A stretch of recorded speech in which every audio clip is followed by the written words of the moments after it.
web, or contact Paul at ocamedia.com. And if you'd like to sponsor a show like Oregon Life, or Two Tickets Please, or Let's Talk Oregon, or any of our sporting events and many other programs that we produce at OCA Media, please contact Paul, as I said earlier. So enjoy this episode of The Optimist Recipient here on Oregon Life.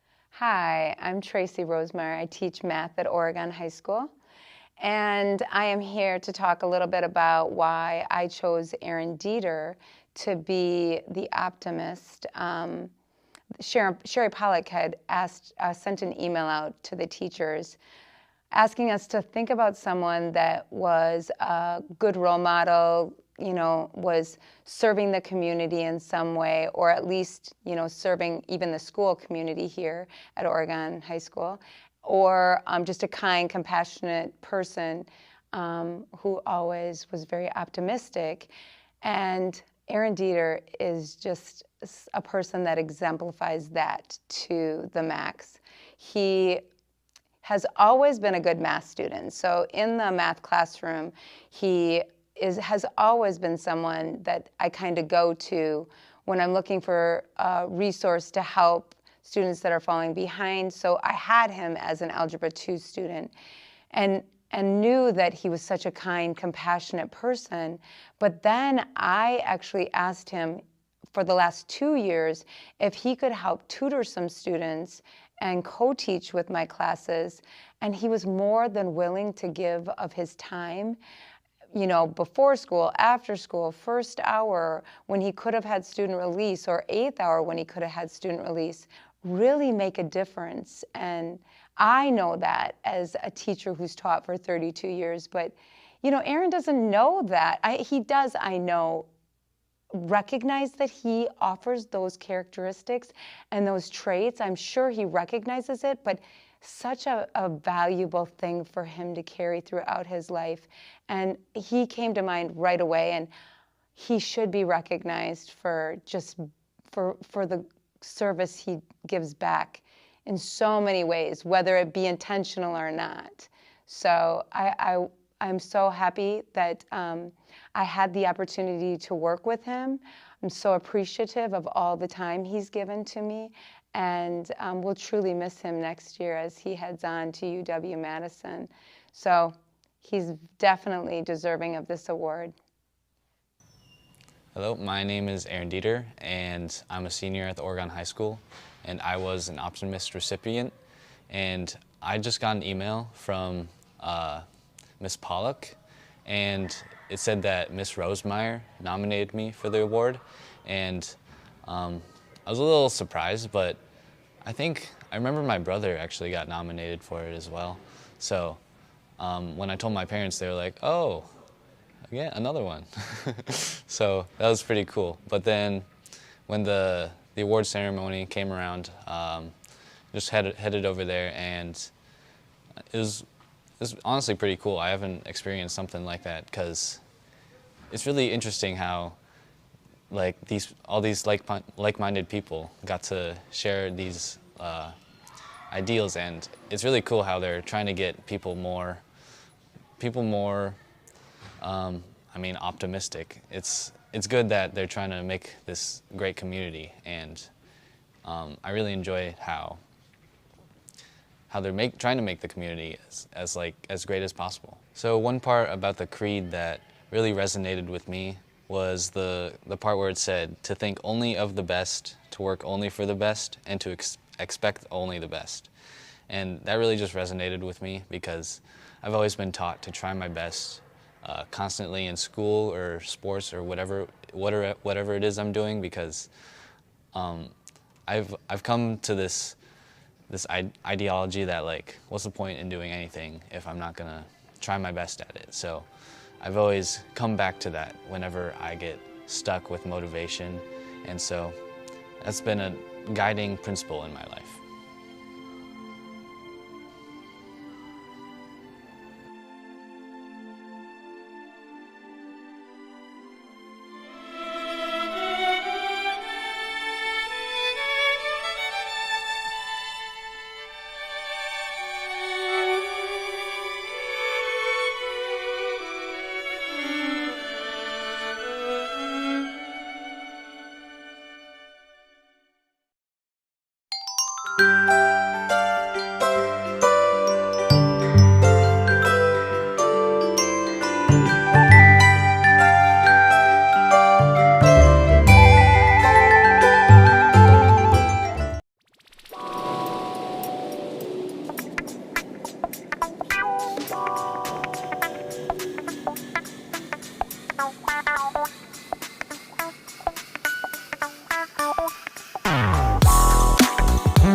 Okay, it's 5 o'clock.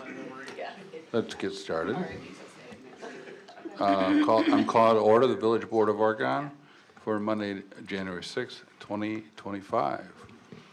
Go ahead, please. Sorry. Oh, please, go ahead. Thank you. Beshin. Here. Higgins. Here. Mankey. Here. Kurtzdorfer. Here. McDaniel. Here. Peterson. And Van Kampen. Here. Thank you. Just a usual reminder to speak clearly into your microphones, please. Item 3, approval of December 16th, 2024 Village Board meeting minutes if correct and correction of mistakes if any. Looking for a motion to approve. Jason and Tim. Questions or comments? So much better. Didn't see them in the packet. They weren't. They weren't. No. They were not in the packet? They were not in the packet. Well, then we can't approve them. No. So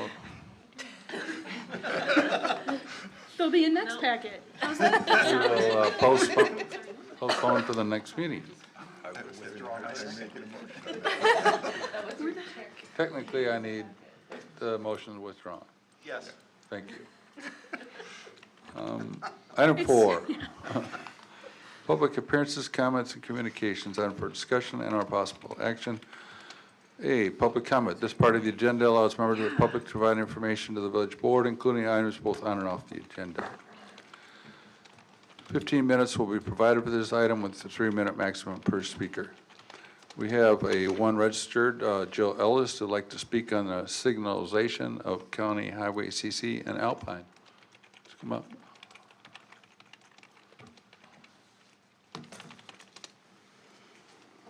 Pull the mic close, please. Hi, my name is Jill Ellis. I live at 280 Eagle Drive in Oregon. I'm speaking in support of the village paying for intersection reconstruction and traffic signals at County Highway CC and Alpine Parkway ahead of the 2028 reconstruction project. While I realize the village is currently under financial strain and that KL Engineering has determined that signalization at the CC and Alpine intersection isn't officially warranted at this time, I strongly feel it's in the village's best interest to pay for signals at the intersection now, rather than waiting the many years it might take for signalization to be officially warranted. I have 2 main reasons for urging the board members to pay for reconstruction and signals at CC and Alpine now: safety and good fiscal sense. My primary concern is safety. Although traffic and crash volumes apparently don't reach warranted levels now, they're sure to rise quickly given the many new houses and large apartment buildings that are currently being built or about to be built. Traffic approaching from the west often comes flying in at speeds way above posted limits. Impatient drivers are likely to take dangerous chances with entering Highway CC when they're in a rush and at several different intersections. Having a signal at Alpine Parkway would provide a safe, controlled entry point. Many pedestrians, and concerningly, many of them children, are likely to be crossing at this intersection due to the new library just north of it, There'll also be considerable pedestrian traffic for users of the post office, Village Hall, and Keller Alpine walking and biking paths. I believe the concerns I've just mentioned should outweigh numeric data in determining the need for traffic signals at Alpine and CC now rather than later. I hate to think of the crashes and maybe even fatalities that could occur in the 20 years until Highway CC is due for reconstruction again. My second concern is fiscal. I believe that it makes good fiscal sense to spend the money to reconfigure the intersection properly now.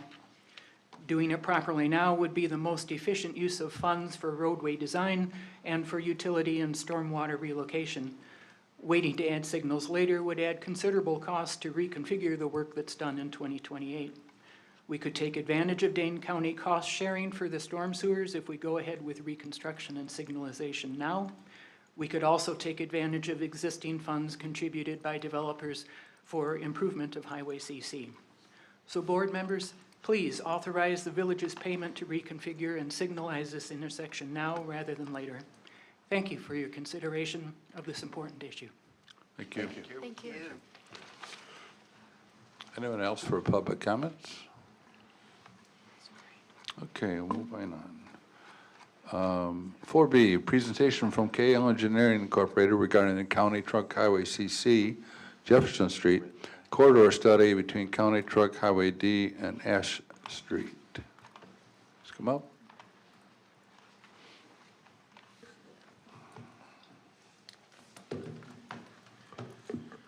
Put your mic up close, please. Sure. Thank you. Thank you.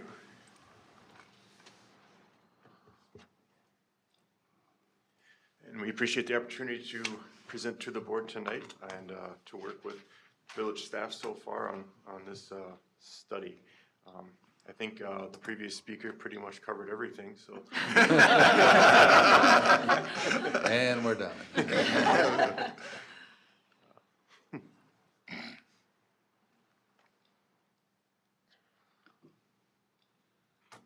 All right. Perfect. So again, thanks for having me here. My name is Kevin Weiner with KL Engineering, and I oversaw this study that we completed for the Highway CC corridor. For a little bit of background, we were asked to complete this study in advance of a planned county reconstruction of County Highway CC. There will be a jurisdictional transfer, which means that the roadway will become maintenance responsibility will be assumed by the village within village limits. And so there is a desire to make sure that everything that was installed with this project, constructed with this project, would be appropriate for the context as the area develops and urbanizes. So we considered typical sections, intersection control, bicycle and pedestrian accommodations were a big priority with the study, as well as just general safety improvements. Are something we studied, and there's not, I won't go into every detail here, but it certainly is notable that, especially towards the west end, and really anything west of Alpine, the corridor is very rural. Roadway elements are consistent with what you would expect in a rural area, which obviously that context is less appropriate as the village develops to the west. There are turn lane links that encourage higher speeds, and there are turn lane and lane configurations that encourage higher speeds, such as the bypass lane at Peterson Trail, and some of the right turn lane links at Bergamot Boulevard. Again, appropriate for higher speeds, but that's not the intention moving forward. The existing typical section, again, is rural with about 22 feet of pavement and gravel shoulders, as well as ditches. Kevin, could Yes. you come closer to your mic just because the people behind you can't quite hear? Sure. Thank you. Sorry about that. As part of the study, we collected information about existing conditions, so traffic volumes, crashes, vehicle speeds, and counts along the segments. One notable traffic volume count result was at the intersection of Fish Hatchery Road and CC, which is the western limit of the study. There's a heavy commuter pattern of travel, which I think makes sense. In the morning, you have a lot of westbound right turns, eastbound left turns, and northbound throughs funneling up to the north. And then in the afternoon peak hour, the opposite, where the southbound movement's very heavy. All three movements are very heavy. You experience some longer queues and delays during those times. Otherwise, volumes are fairly low at this time. Alpine Parkway does experience the highest number of kind of cross traffic going northbound and southbound, as well as left turns. And like I said, we did collect crash data. So this is a quick summary of the crashes that occurred on the corridor. We found, and this is in the last 5 years of available data at the time the study was completed, so that was 2018 to 2022. There were about 23 crashes that occurred along the corridor. 16 of those happened at intersections, and out of those 16, 10 of those at Alpine. And then the pie graphs you're seeing, pie charts you're seeing are sort of demonstrate the distribution of crashes. And so at Alpine, we saw a majority of angle crashes, which I think makes sense. As the previous speaker pointed out, and something that we did corroborate with data was there's a lot of variability in the speeds along County Highway CC. And that variability is probably just as dangerous as the high speeds. We found that the 85th percentile speed, so 85% of vehicles were traveling at about 43 or 44 miles an hour between Bergamot and Alpine. So that's about 10 miles an hour over the speed limit. 15% of vehicles, therefore, were going faster than that. So I think that explains a lot as far as the types of crashes that are being experienced. Fortunately, the crash severity wasn't, we didn't see a lot of, there were no fatalities that we found in this crash history, and not a lot of injury crashes. But angle crashes in and of themselves have a high potential for that to be injury crashes. Additionally, we did find that the Alpine. Excuse me, can you define angle crash? I don't really know what that means. Oh, sure. It would be a crash involving, say, like a T-bone crash, or someone turning left in front of a through. So not a head-on? Correct, not a head-on, not a rear end. Okay. Or a side swipe. Thank you. Absolutely. The rate of crashes was calculated to be below the threshold of being a concern in and of itself.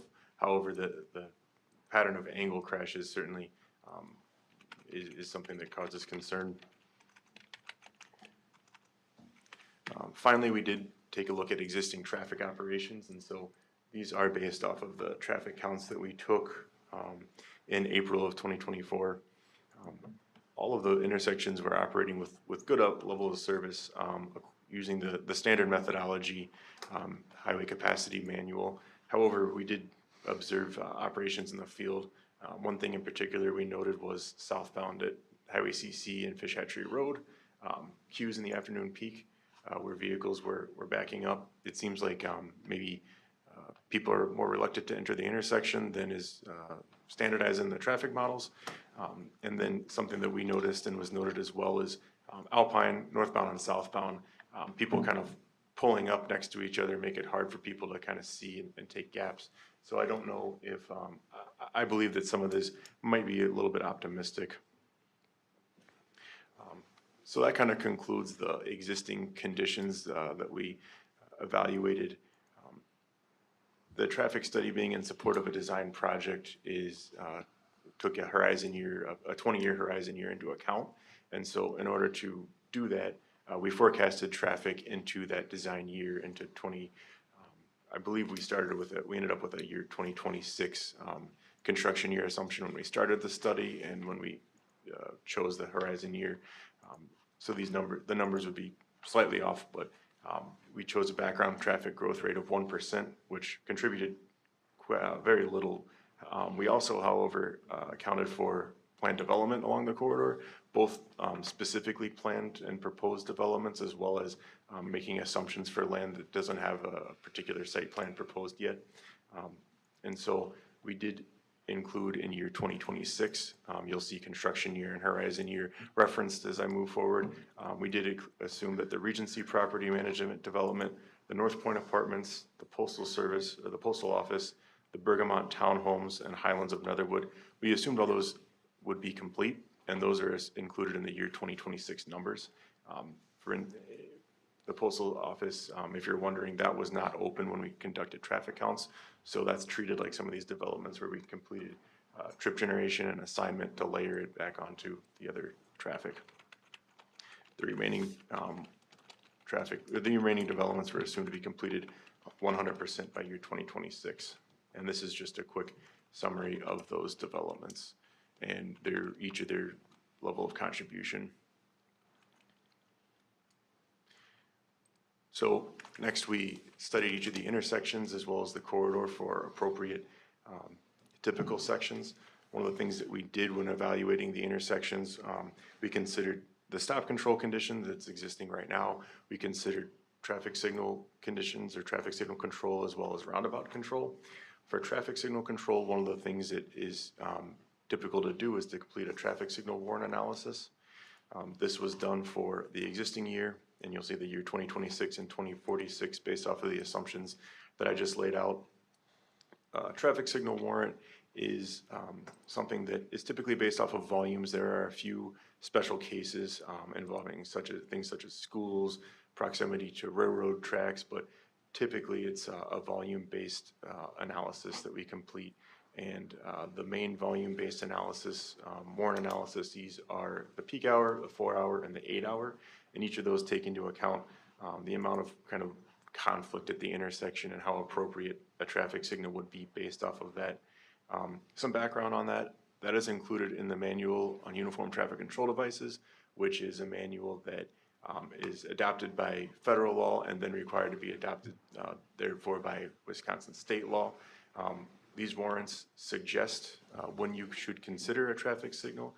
Meeting a warrant does not mean that you're required to install one. Not meeting one doesn't mean that you can't. Some additional context, traffic signal warrants were first included in the MUTCD before a lot of technology existed. Detection at traffic signals, for instance, has improved quite a bit. That removes a lot of the negatives associated with traffic signals. When they were first introduced, many, if not all, didn't have any detection at all. So it would be risk running the same program all day. Maybe if they were fancy, a couple of different programs, but not responding to demand. Oftentimes flashing at night, which is no longer seen as a very safe way to operate a traffic signal and not something that's necessary anymore. So what we found was County Highway D or Fish Hatchery Road, traffic signal warrants were not met in the existing year. And actually I should say that none of the intersections met traffic signal warrants in the existing year. In year 2026, 4 hours were met at the Fish Hatchery Road intersection.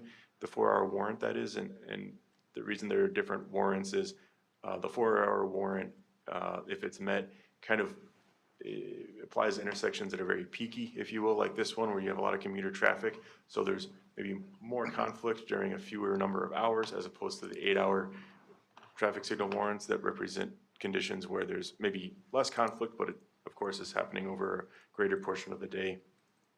In year 2046, both the Fish Hatchery Road and the Alpine Parkway intersections do meet traffic signal warrants, with Bergamot not meeting warrants at all.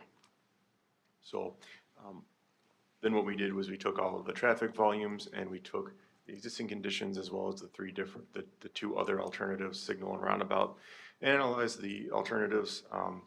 Fish Hatchery Road is what you're looking at right now. That intersection begins to fail in 2046. It does actually operate fairly well in year 2026 with the all-way stop control. Signal and roundabout both operate about equally in the future years at that intersection. Bergamot Boulevard also operates well into the future, except by year 2046, the southbound left and through. Those movements struggle as a result of additional through traffic. And then Alpine Parkway, this intersection is anticipated to fail in the year 2026 scenario. So really very similar traffic to what exists right now. The main difference being those developments that I listed are assumed to be in operation under that scenario. So to put it simply, what we're finding is once that subset of developments are operating at full capacity, you're looking at failing operations under the existing intersection control at Alpine.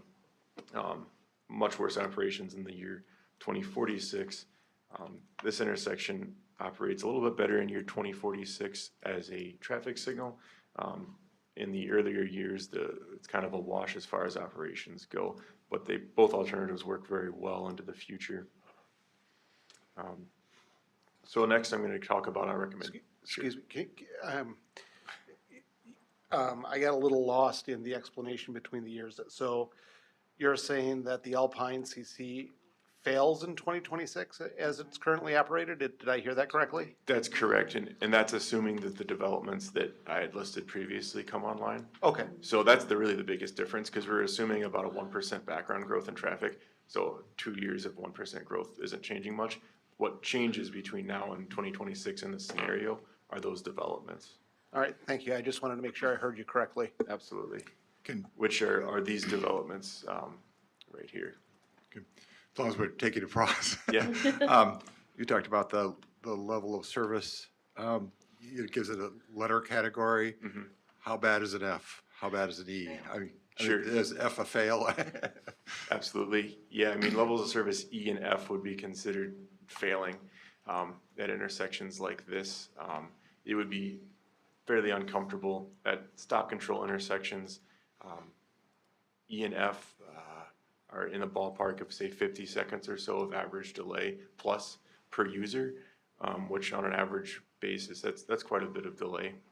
And then touching on another thing the previous speaker mentioned, which is, I think, absolutely correct. As drivers become frustrated, they take gaps that are less safe, and that has a potential to increase crashes as well. Okay. Any other questions? Okay. So taking this analysis, we developed some recommendations, again, not just based off of the volumes and the level of service, but also the context as the village expands to the west and urbanizes, as we want to see slower speeds, as we want to control those speeds. This is an intersection that KL helped design in Fitchburg. It's Rock Ridge Road and Lacey Road. We think it's a good prototype for the minor intersections, so that's Peterson Trail and Bergamot Boulevard. What this features is pedestrian refuge in the middle of the road, so that pedestrians are able to cross a single direction of traffic at a time. It does provide a left turn lane. It does not provide right turn lanes, which is an intentional design choice, just because we don't see this as a corridor where throughput and speeds are a priority. In fact, the opposite. So it seems like we are not trying to accommodate vehicles getting through as quickly as possible. At Fish Hatchery Road, we recommend a single lane roundabout. This is an example of what we think would be a fairly comparable layout. This is in Manitowoc County, but it's Highway 310 in County R. The final configuration of the roundabout would be based on vehicles, design vehicles, but whatever is designed could accommodate whatever it is that's required with a single lane roundabout. Just the size and the size of the truck aprons would be different. At Alpine Parkway, we pretty much are recommending the exact same intersection footprint with some lane reconfigurations. So instead of a left and a through lane, we would reassign the pavement to include a left turn lane on Highway CC and then a through right lane. This would allow for traffic signal head per lane operation, so flashing yellow arrow, which is a safety countermeasure. The side streets operate well with the current footprint. So while, for instance, 3 lanes northbound isn't required operationally, we're not necessarily saying rip out that pavement. And then with the typical sections, like I mentioned, we are recommending urbanizing the corridor. And so the area west of Peterson Trail, and that's sort of to be determined depending on where the village limits are at the time, to Bergamot Boulevard, we recommend a simple 2-lane typical section with 11-foot lanes and 5-foot bike lanes. And the village plans a mixed use, shared use trail and sidewalk. This is one option. There's another option that would take a little bit more pavement, but would include a buffered bike lane, which is simply striping out the pavement so that hopefully vehicles stay a little bit further away from the cyclists. from Bergamot Boulevard to Alpine Parkway, there are some access points proposed. Their spacing, particularly opposite of each other, is not very conducive to dedicated turn lanes in each of these locations. So a two-way left turn lane we feel would be appropriate here with that same shared use path and sidewalk. Similarly, an option would also be available to shorten up that bike lane and include a buffer between traffic. And then finally, the county does plan to continue a rural cross-section wherever the village limits are at the time to the west. And that summarizes our study. So, any questions? Questions, Jim? I noticed you didn't make any recommendations on speed limits in this area. Was that on purpose or? No, probably should have included that. So we would recommend a 35, we do recommend a 35-mile-an-hour speed limit, basically wherever that urban cross-section west of Peterson Trail starts, to kind of transition down to the 25, probably where the 25 is now, but hopefully to get the better speed compliance where the 35 is now, using these typical section elements. But not necessarily bringing the 25 out further west? Not necessarily, no. Okay. Anybody else, Lynn? So I want to focus in on the traffic signal at Alpine and CC. First might be a ridiculous question, but I just want to double check. If we're putting in traffic signals, that is going to have a crosswalk, will that have a system where someone who's ready to cross would indicate that they're ready to cross and that would trigger to the lights? Or would they simply cross when, do you know Yes, what I'm saying? absolutely, yeah. We recommend, and maybe I should have gotten more granular. We recommend full curb ramps at every intersection, including Alpine, and that would include pedestrian buttons for the traffic signals, which are really a PROAG or ADA requirement. So it certainly would be included. Okay. And then you mentioned the left turn blinking yellow arrow. Would that simply be when I'm coming through on CC, or both directions would have that blinking yellow arrow if I'm trying to turn left coming out of Alpine or CC? That the final decision would kind of depend on staff, but I mean, I would recommend planning on the flashing yellow arrow for all left turns at the intersection.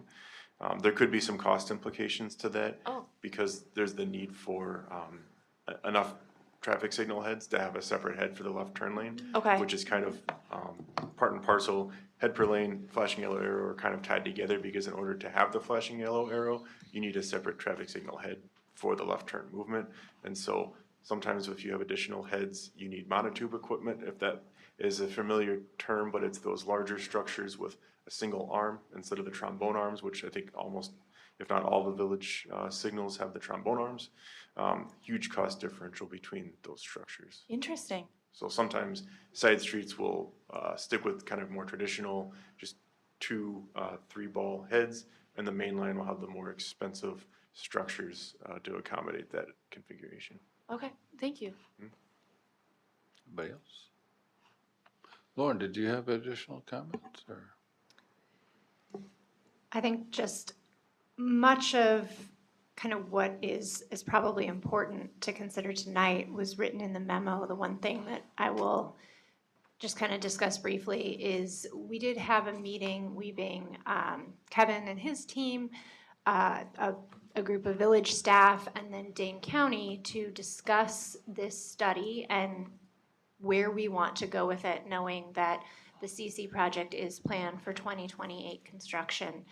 And in that, we talked through, most notably, the Alpine CC intersection, given the number of comments and concerns that we've heard about it. And one thing that Dane County had mentioned that Jill spoke to is that while they will not cost share for a signal today or even in 2028, if the intersection doesn't meet warrants, Dane County has no objections to us installing said signal even today or in 2028 with the project. We would just pay for 100% of it.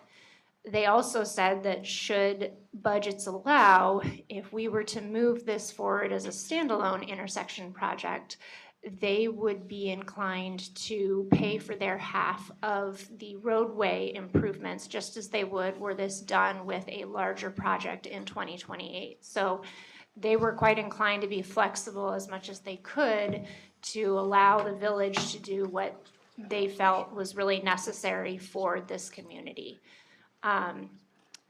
Martin, I think, may have some information that's helpful as far as funding sources for an intersection project here or for the future project in 2028. Yeah, so, and I think we've talked about this maybe briefly during past budgets, but the village was very forward-thinking in its development on the west side of the community. 20 years ago, it set up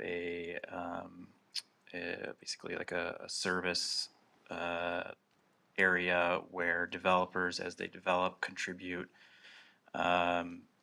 fees towards the improvement of some of these east-west roads that we have, including Netherwood, CC, and Lincoln Road. And the Jefferson Street, the CC fund, has collected about $1.6 million over the past 20 years from developers. So whenever we do any component of this project, that money is available to use towards the project. Lynn, please, and Jason. I just want to clarify what you're saying here, Lauren. In my terms, what you're saying is that if we redid this intersection, we would not have to tear it back up should we do the CC improvement in 2028, and that we could improve just that section of the road at the time of the intersection, and then in 2028 move elsewhere for the rest of the road. It would stay where it is, how it is in 2028.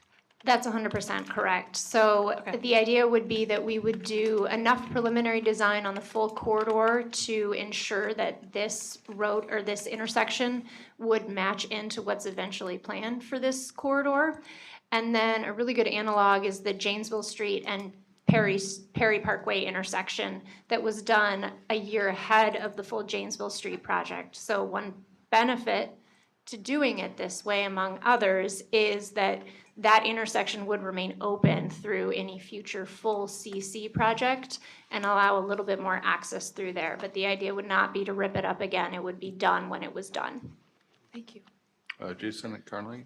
All right, so then I have two quick questions. So from what I'm hearing from you, Martin, is we have money available beyond the CIP that if we wanted to move this forward, there wouldn't be a large tax impact, correct? No, I think, if I remember correctly, the intersection project you just referenced was like just under $500,000 in cost, so. Yeah, it was about 450. Probably ballpark it around that as well for this one.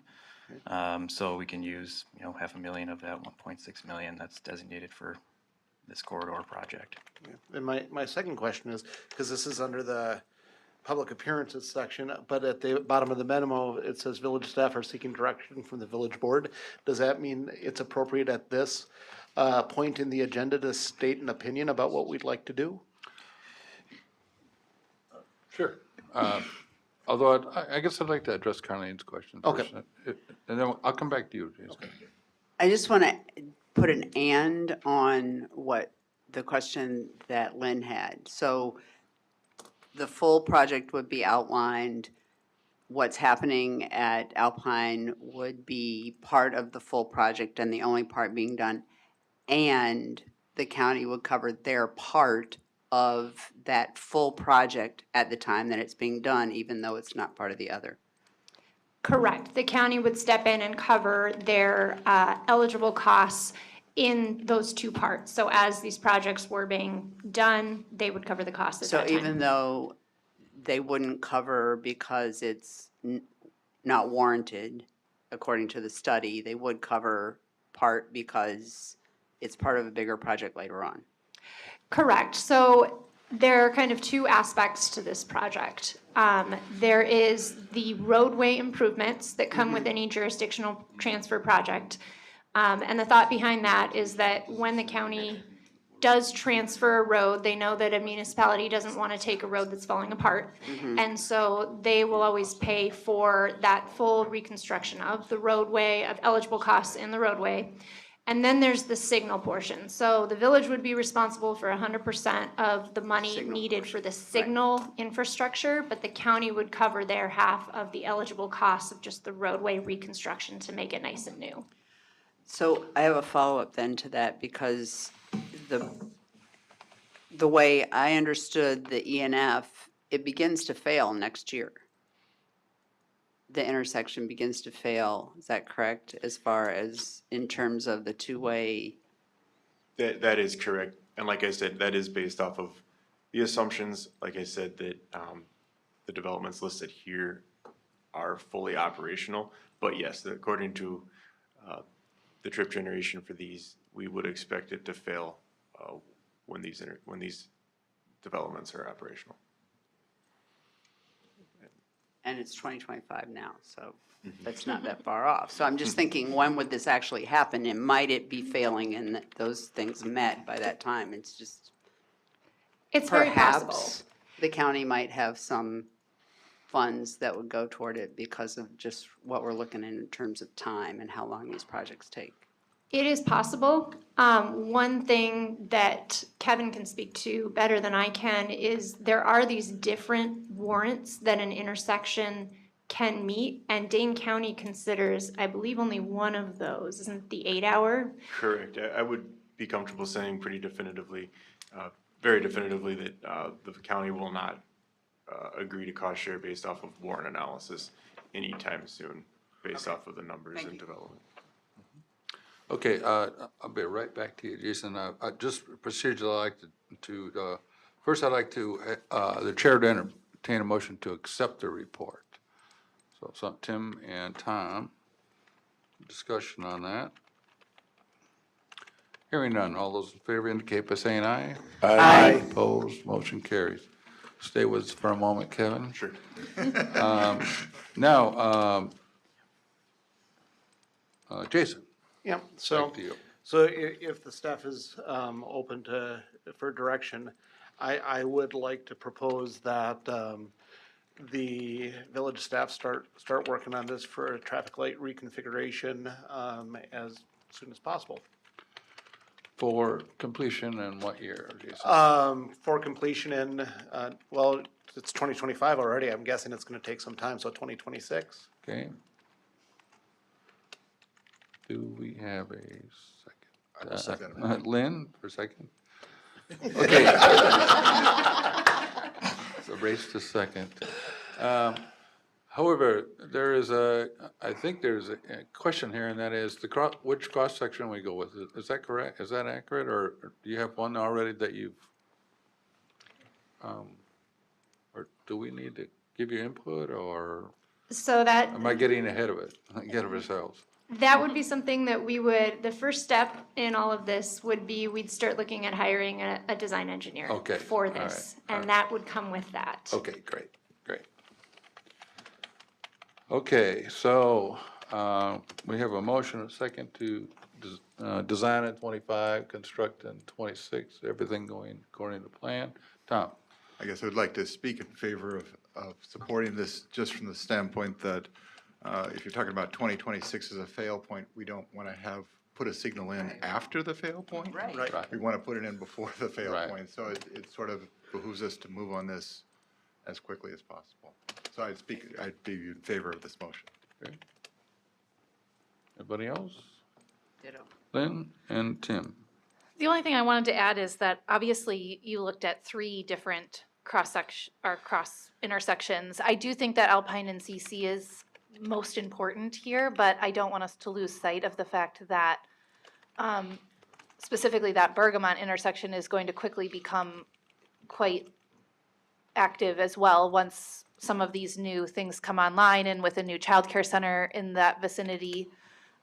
So I think we should continue to explore this and keep an eye on it, I guess, if possible. And Lauren, if you start to notice or feel like we need to readdress those other cross sections, I'd like to encourage you to do that for us. Can I mention one thing? Please. One benefit to staggering these intersections is that we will see a new traffic pattern once the first intersection is reconstructed. And if we're noticing major changes, we do have those 2 years where we can go in and do some analysis, see if things have changed materially, and if that does change the conclusions, we have time to incorporate that prior to the bigger project. Thank you. Tim, or? Yeah, as someone who uses the Alpine intersection multiple times a day, I think it's critical that we get this going as quickly as we can. I think from a pedestrian and bike safety standpoint is a big part of it. The other thing I'd like to call for is maybe a little more traffic enforcement on speed. If the average speed is 10 miles over, maybe we put some attention on that from the police department. Please. So, yes, that is one of our frequent spots to sit. And it is not uncommon for us to have many stops there. Maybe you should plant some bushes out there you can park behind. That's not how we police, Tom. That's not how we police, Tom. It's education. It's not just the speeding that we hear complaints about, it's the pedestrian crossing safety issues. So, yes, this is one of, I would say, probably 20 to 30 spots that we get complaints about often. Thank you. Okay, anybody else for the motion? And Carleen, Can I just ask the chief a question quickly? as long as it's about the intersection. It is. Okay. Totally about, I promise. All It's righty. about the intersection. Have you seen a rise since the post office and the library have both been completed out here in the number of traffic stops you've had? Do you know that off the top of your head? Yes, yeah, definitely the traffic. That's all I needed, yes. Yeah, and I would say with the crashes, I would echo the, what did you guys call it, diagonal crashes? Angle crashes. Angle crashes. Usually when we hear crashes at that intersection, we know there's a very high probability for injury, pretty substantial injury. Thanks. Okay, I don't see any further comments, so I have a motion by Jason, second by Lynn. All those in favor indicate by saying aye. Aye. Opposed, motion carries. Thank you all very much. Thank you, Kevin. Lauren? Thank you. Thank you. And thank you, And Jill. thank you, Jill. I'm sorry? Yeah. Yes, right. Okay, moving on. Item 5, approval of vouchers in the amount of $1,092,685.65. For motion to approve, Tim and Carleen. Questions, comments?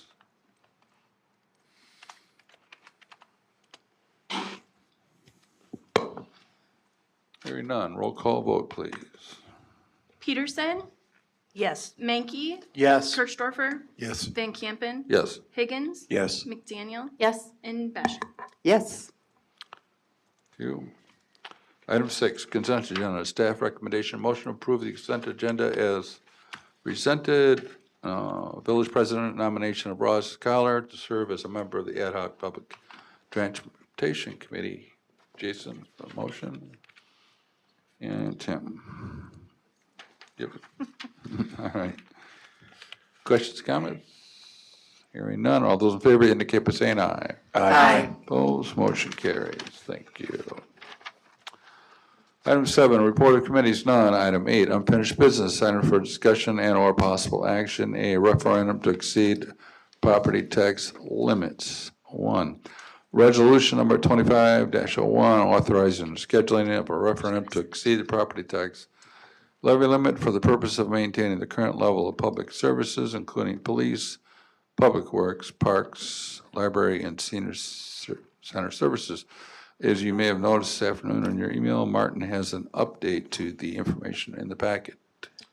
Yes, so I'll go over that as well. So 2 things for tonight's meeting related to this. We'll go through the resolution formally authorizing the referendum to move forward for the April ballot.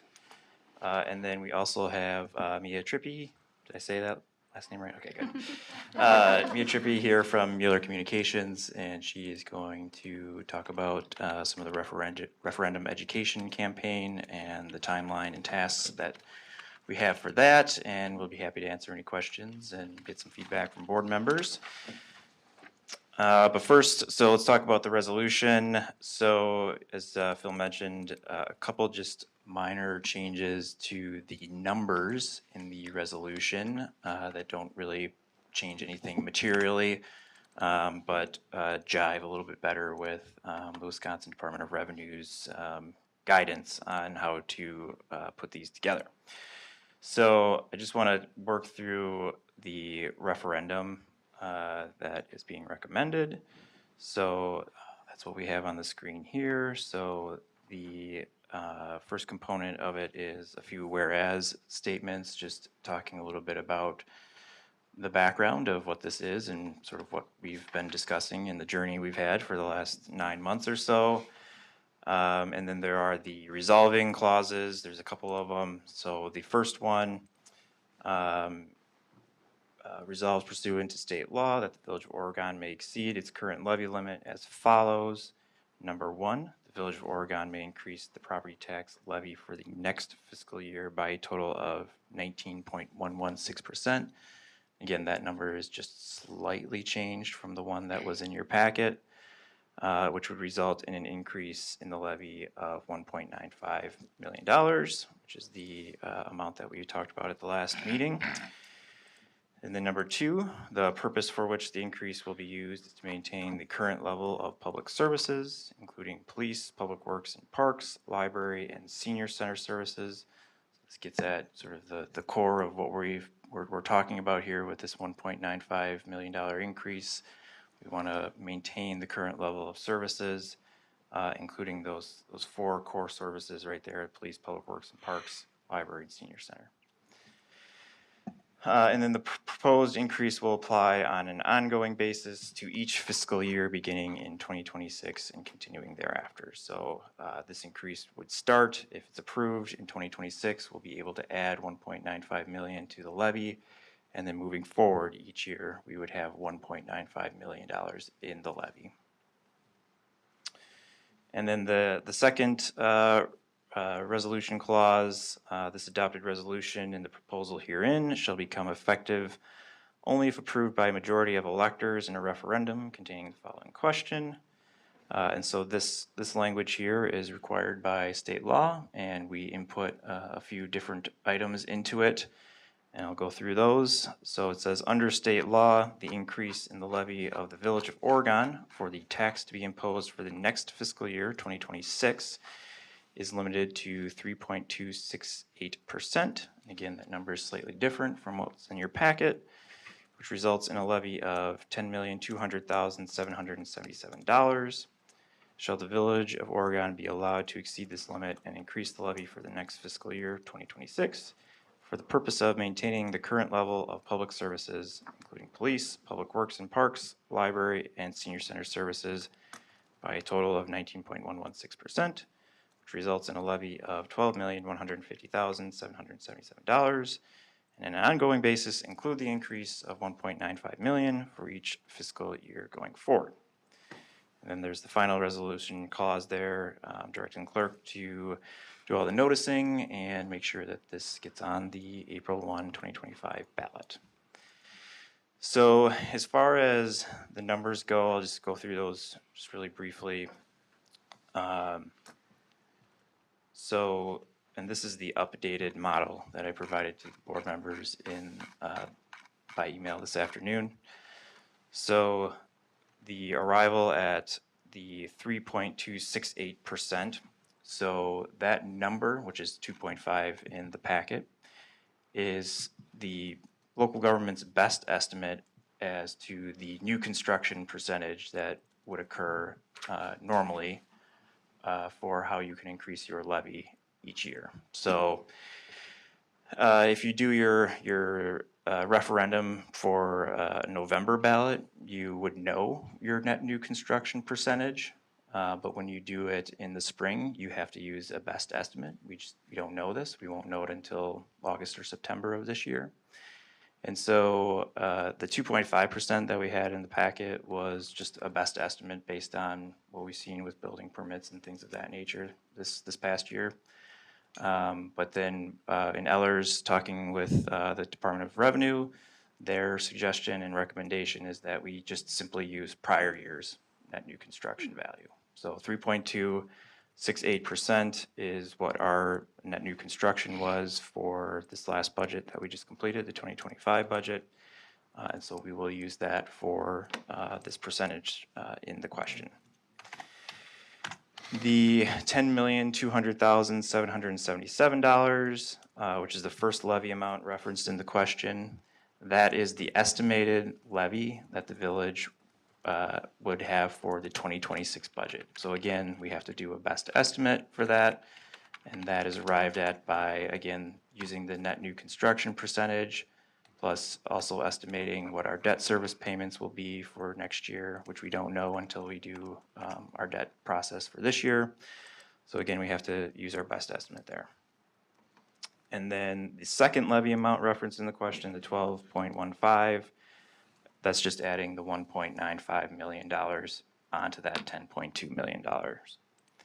And then the 19.116%, that is just the difference between the 10.2 and then the 12.15.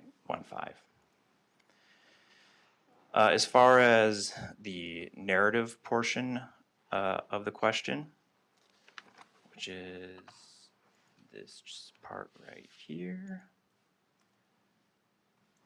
So we get to say for the purpose of whatever it may be, and speaking and considering this internally and getting some feedback from department heads, talking with our consultants as well, we advise going towards a more brief, straight to the point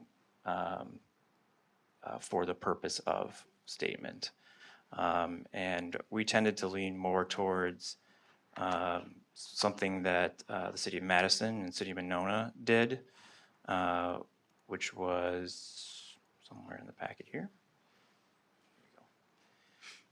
So in the packet, I have the 4 referendums that were on the ballot in November for cities and communities in Dane County.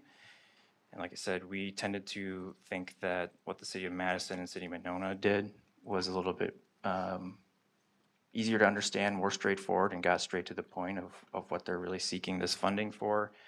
And so our suggestion here, which is for the purpose of maintaining the current level of public services, including police, public works, and parks, library, and senior center services, really gets at the core of what we're trying to achieve here with this funding, which is we want to maintain our core services, the services that we're already providing, and we want to do that, over the next, hopefully through the next, 4 or 5 years. So that's how that recommendation came together. And I'm happy to answer any questions or feedback you might have. Lynn, please.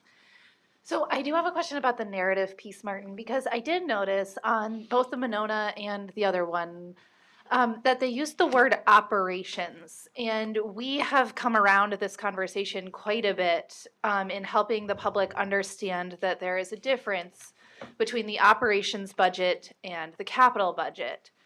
And I'm wondering if you had considered that, if there was a reason why that word had been omitted first. And if not, could we have a discussion about that? Simply because, when we talk about the library and the senior center, which are also kind of capital projects, past and future potentially, I really don't want to confuse the public in thinking that this is a levy that we, for those building projects, services, but more for the operations piece. Sure.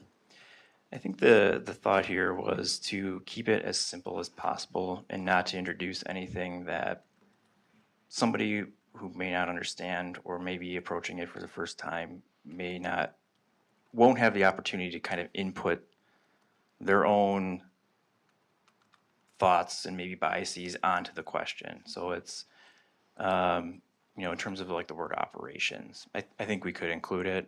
but I think it also introduces another word where it's like, well, what does that mean? And here's what I think it means, and maybe it's not actually what it actually is. And so the idea here was to try to be as simple as possible with just saying, look, we're trying to maintain the current level of services that you're already provided. What exists out there today is what we're trying to keep doing.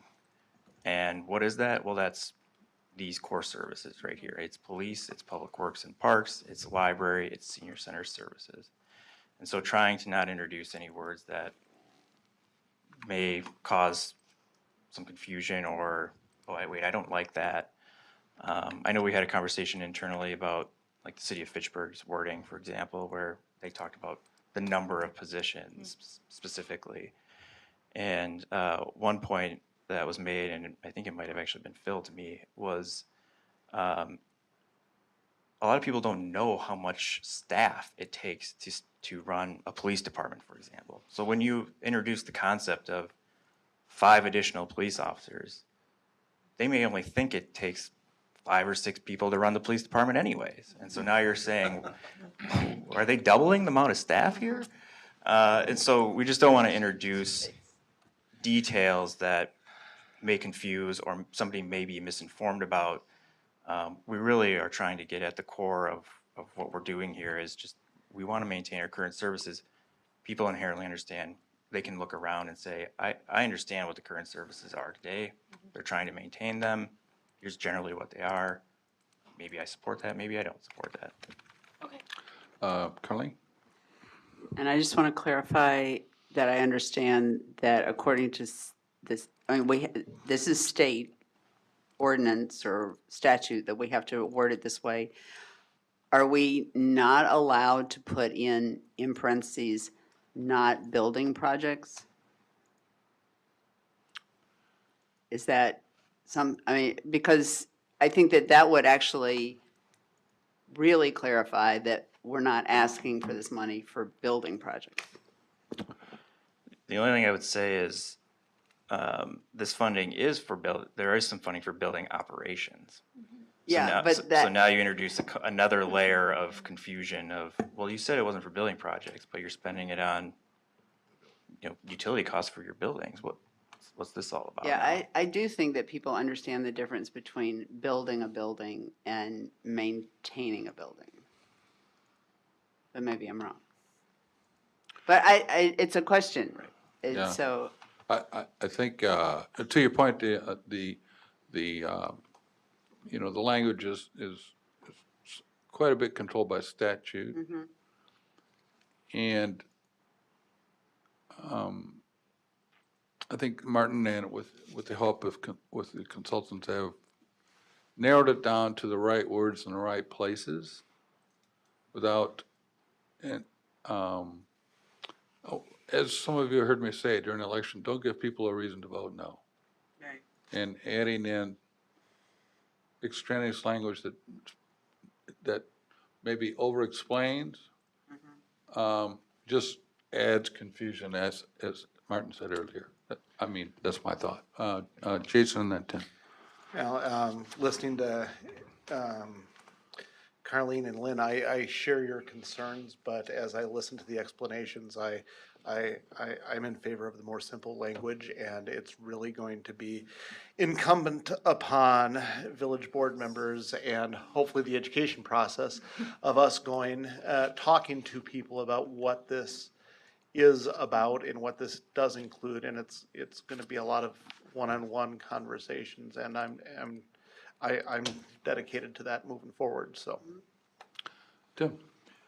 Yeah, I was going to say pretty much what Jason just said, that the questions we're raising here really relate to the communication plan around this and the ability to communicate with the residents of what we're doing, why we're doing it, and how it will apply, as opposed to the language on the actual ballot. Because hopefully we'll get people to a point where they're just going in with the expectation of voting yes, and we'll be able to maintain current services. So, Tom. I guess I would, again, try to play both sides here. I agree with both Lynn and that the element that there's going to be a big communication effort we have to really put forward to it, but despite our best efforts, and our best communications, there's gonna be probably the number of people that will actually decide this will read this that day for the first time. And simply saying that it maintains the current level of public service, to me, gets to the core and is the best, simplest, cleanest statement we can make about it. And in that, I would keep with the cleaner language here. And then in our communications effort, drive home those points that this is not about building a building or building a library or building a senior center or constructing a water treatment plant or any of those other things. This is about maintaining our public service and the operations and emphasizing that at that point and trying to get it across. But the core of the number of people that will actually carry this vote will be the people who walk in that day. Okay, anybody else? All right, so Chair to entertain a motion to approve as presented. Jason and Tom, further discussion. Hearing none, all those in favor indicate by saying aye. Aye. Opposed, motion carries, thank you. And that was Jason and Tom. That's correct. Sorry. Item 8.2, review referendum public education campaign plans and efforts with representatives from Mueller Communications. Please come up.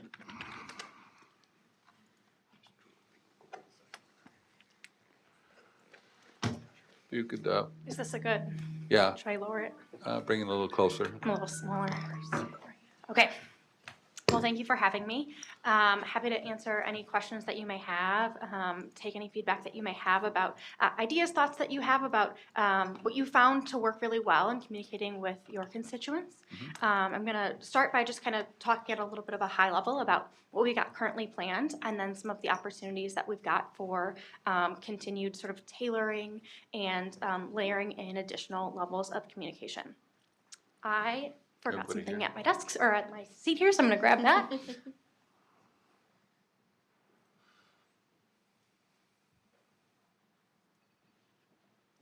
If you could pull the mic just a little closer too, please. Okay. Thanks.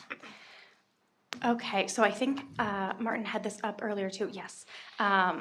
So you've all seen sort of a slide deck that outlines, here's our typical approach.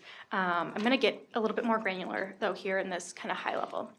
So over the next several weeks and months, there are a lot of different things that we're looking forward to doing in partnership with your team to communicate about this referendum.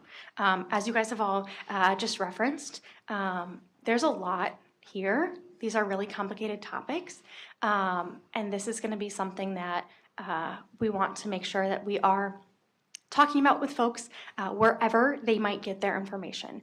And so we've got a plan laid out here to maximize the different places that we're talking about things, maximize our opportunities to answer questions and facilitate dialogue, not just pushing out information. So that really starts today and tomorrow. Now that the vote has taken place and we've moved forward with the resolution, tomorrow, website will be updated, outlining here's what this means, here's why this has taken place, an initial breakdown of what the property tax impact will be, so people can start to understand, okay, what does this really mean in practice for me and my family?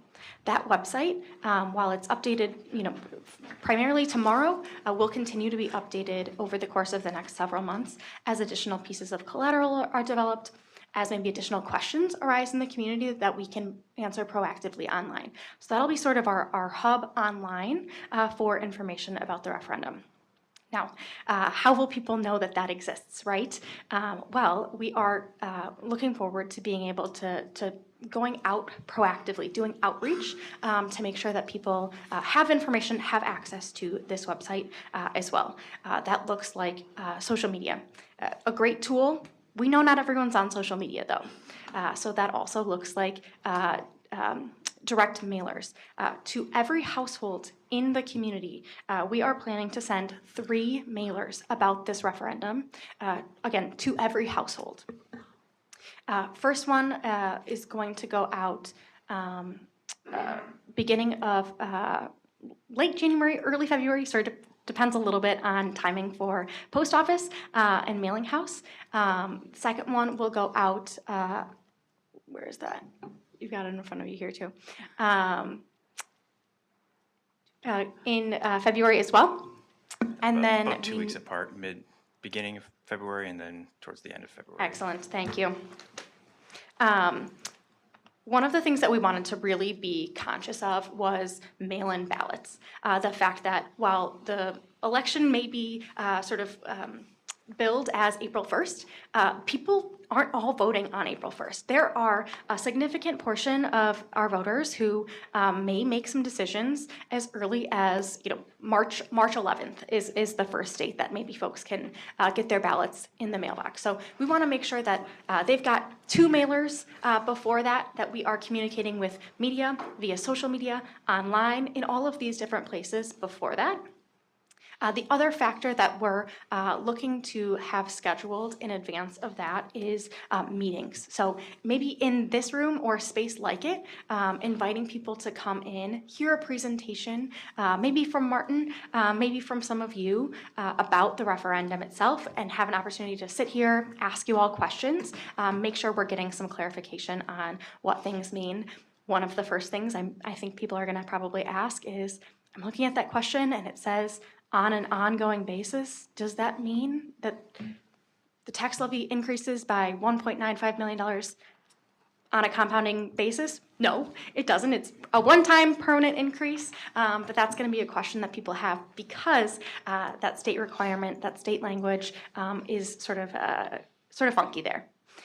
So those are a lot of the different places. As I'm going to just sort of recap here: online, social media, direct mail, in person in meetings, and through media. Now, on the media side, that's an area that I haven't quite touched on yet. That's gonna look like a few different things. Number one, tomorrow, media will get a news release outlining, hey, here's the question, here's what this means, here's the impact, sort of here is the explanation of what does it mean when we say maintaining services and why. So that's sort of the first outreach about the referendum itself. Following that, we're going to have specific conversations with reporters who may be covering this topic, making sure that they have questions answered, that they understand what it is that they're reporting on. So even before information sessions happen, those reporters are really well informed because they may be getting questions from community members as well. That also looks like outreach before information sessions. We're looking to partner with those reporters to make sure that the community is hearing about information sessions through the mail, on social media, and in the news as well. And then subsequently looking forward to partnering to submit letters to the editor that will run as well. So a lot of different touch points. And one other sort of element here, again, to sort of reference the fact that we know not everyone's on social media, and maybe the subset who are on social media, maybe a small portion of them sort of follow the village channels, get notifications when the village is posting things. That's probably a small group. So we can't count on organic posts alone to make sure that information is reaching our constituents. To that end, we'll work as a team here to pull together a really brief advertisement. Video plays best on social media and gets the most engagement. So in order to make sure that we're getting that awareness, getting that information out to folks, we'll work to create that video ad that will be pushed out for about 6 weeks in advance of April 1st. Again, that's backed up, so it's before folks start to get those mail-in ballots as well. So that is the really high-level explanation. Those are sort of the mechanics, the different tactics and kind of pieces that you guys will start to see going out. There are a couple of other things that I want to mention as well. And these are going to be resources that you all can use in conversations that you're having, or as you've got maybe planned meetings or things that you want to plan with different groups that you may present to or engage with. And that is, number one, a fact sheet. This is just a designed piece that we can print out and have here. We can have in the library, we can have at the senior center, all of the places that, maybe people see brochures or get information from the village. We can have that physical piece of collateral outlining what's going on. It's gonna be really graphical, easy to understand. There may be some sort of visual elements to it that help kind of break down what's going on, why, what the impact will be. Again, either way of what's the impact of a yes, what's the impact of a no. So that's one piece, that fact sheet. The other piece that we'll prepare for you all is a presentation deck. So that'll be used during information sessions. That will also be something that you all can use, again, if you have meetings sort of outside of maybe the referendum official information sessions that we'll have, that you all can use as well. Third, an ongoing list of FAQs. So these are the questions, as I referenced. There's one that always comes up, which is on an ongoing basis, what does that mean? But there are a number of questions that we're likely to get because these things are complicated. And so you'll have that list of FAQs so that as someone maybe gives you a call and asks the question, you've got that information right at your fingertips. Staff can have it at their fingertips. We know that you guys aren't the only ones that maybe people ask questions of. So those are our resources as well. I think the real value in sort of having those kind of base messages that you all can have access to is the fact that people hear things differently from different people. People are looking to different folks who they trust to get information. And so it's really helpful for this not to just be sort of official designed pieces of communication that go out, but also sort of that human connection that you all can sort of serve as spokespeople, as a resource to your community on this as well. So those are three really key resources: fact sheet, presentation deck, kind of FAQs and messages that we'll want to make sure that you all have access to. A couple of other thoughts and then open for questions. There are gonna be some things along the way that, again, Village is gonna help, push out from staff in all of those different places. But that you all could potentially amplify if you so choose. Social is the first one. As I mentioned, not everyone's gonna follow the Village platforms. Some may follow you all as individuals. If you can share content about the referendum, that can help increase the reach and increase awareness. So that's gonna be a really helpful sort of first point. We can share with you all that content calendar so you know when things are out and when to share things.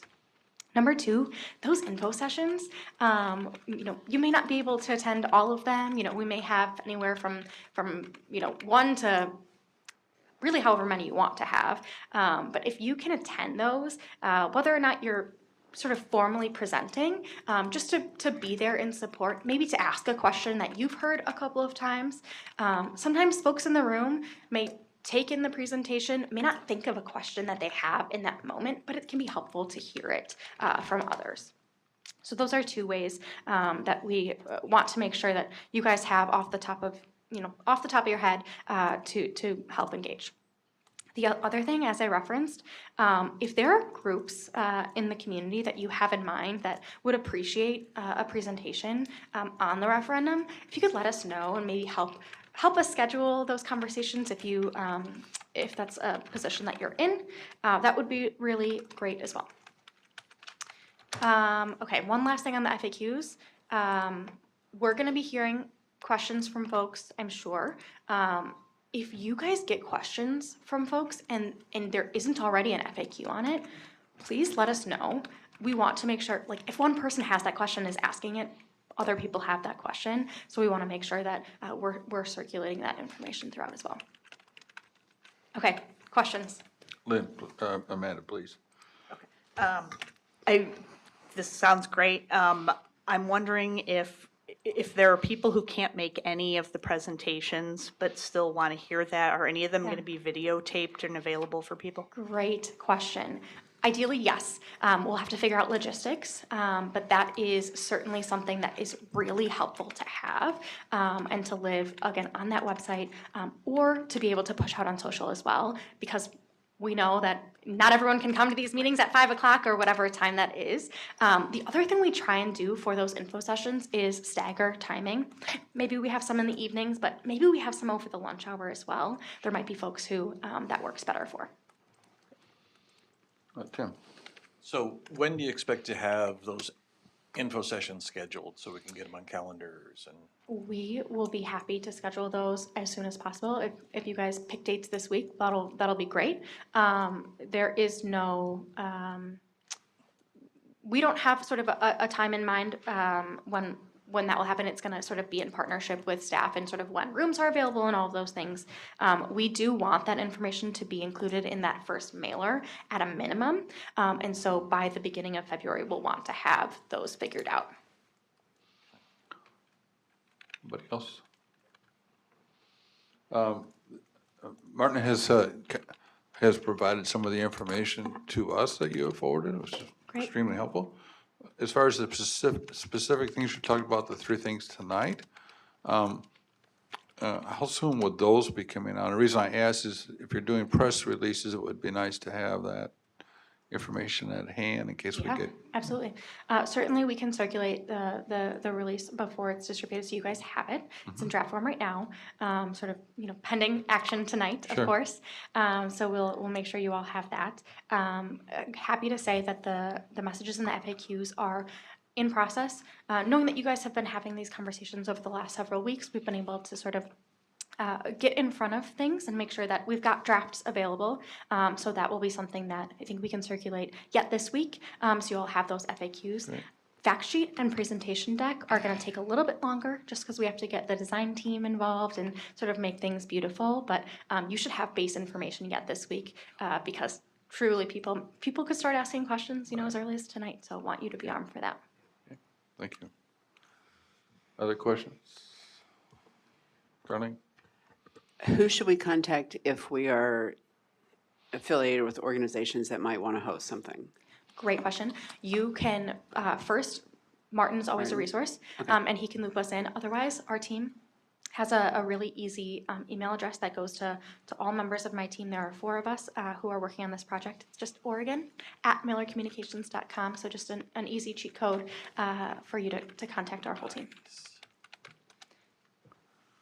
And we can make sure that you have that as well. I was gonna say, can you say that one more time? Yep, Oregon and then Miller Communications is spelled MUELLER, and communications is plural, .com.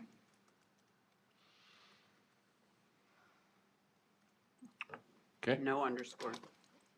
Just all. Correct. Great, thanks. Lynn, please. Thank you. This was really helpful. I have 2 things. Well, just really one thing. So our board has a village outreach program where we 3 times a year plan community events to attend. Some of them we just attend, some of them we plan ourselves. Okay. And in a future meeting, I think maybe the next meeting, we're gonna discuss sort of what that program is gonna do in the spring adjacent to this plan. Obviously, a lot of that's gonna be referendum materials. When we have that, is it helpful for us to get your advice, opinions on those things? What you think will work? What do you think is a big red flag of like, ooh, maybe not a great idea? Is that something that you can advise us upon, or is that sort of something that we do separately because it's our own separate program? Yeah, great question. Happy to answer any questions you have, gut check any thoughts that you guys have. We're your consultants, we're your resource, so please feel free to ask us whatever questions you might have. Okay. I will also say, you know your community best, you've done these before, and so if there's an approach that works really well, and there's something that you need from us to be able to facilitate that, we're happy to help. Okay, great. Anybody else? Okay, thank you. If you would stay with us one moment. Item 3, 8.3. Letter of agreement with Munis Communications for referendum public education support. Staff recommendation motion approved as presented. Tim and Amanda, questions, comments? Okay, we have a motion by Tim, a second by Amanda. All those in favor indicate by saying aye. Aye. Opposed, motion carries. Thank you very much. Thank you. Thank you. Item 8B, review proposed changes to village board policies related to providing additional opportunities for virtual and written public comment at village board meetings. All right, I'm on for this one too. So, last we talked about this item was back in July.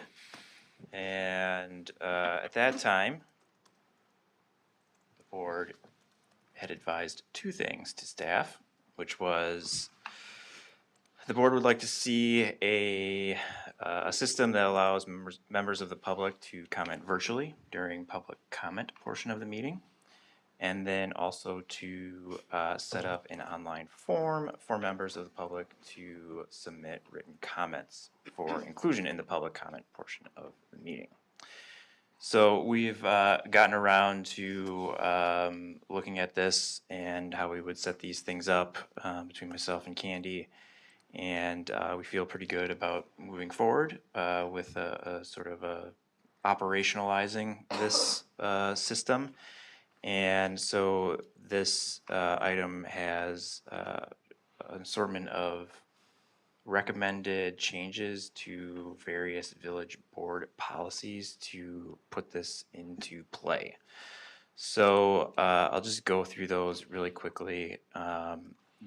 The biggest change, or the most changes, are to obviously the village board meeting public comment policy.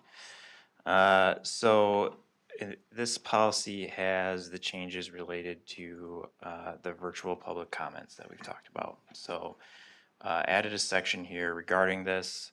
Obviously, the first thing here is simply just authorizing them. So public comments may also be made through a web-based video conferencing platform, of course, Zoom, Teams, Google Meet, WebEx, and we are having it so that the village clerk shall be responsible for selecting and maintaining the platform. That way we don't have to monkey around with designating a specific thing and then all of a sudden it becomes like a paid thing or it goes out of business and then we have to come back and change that. So village clerk will just simply select the platform and be responsible for that.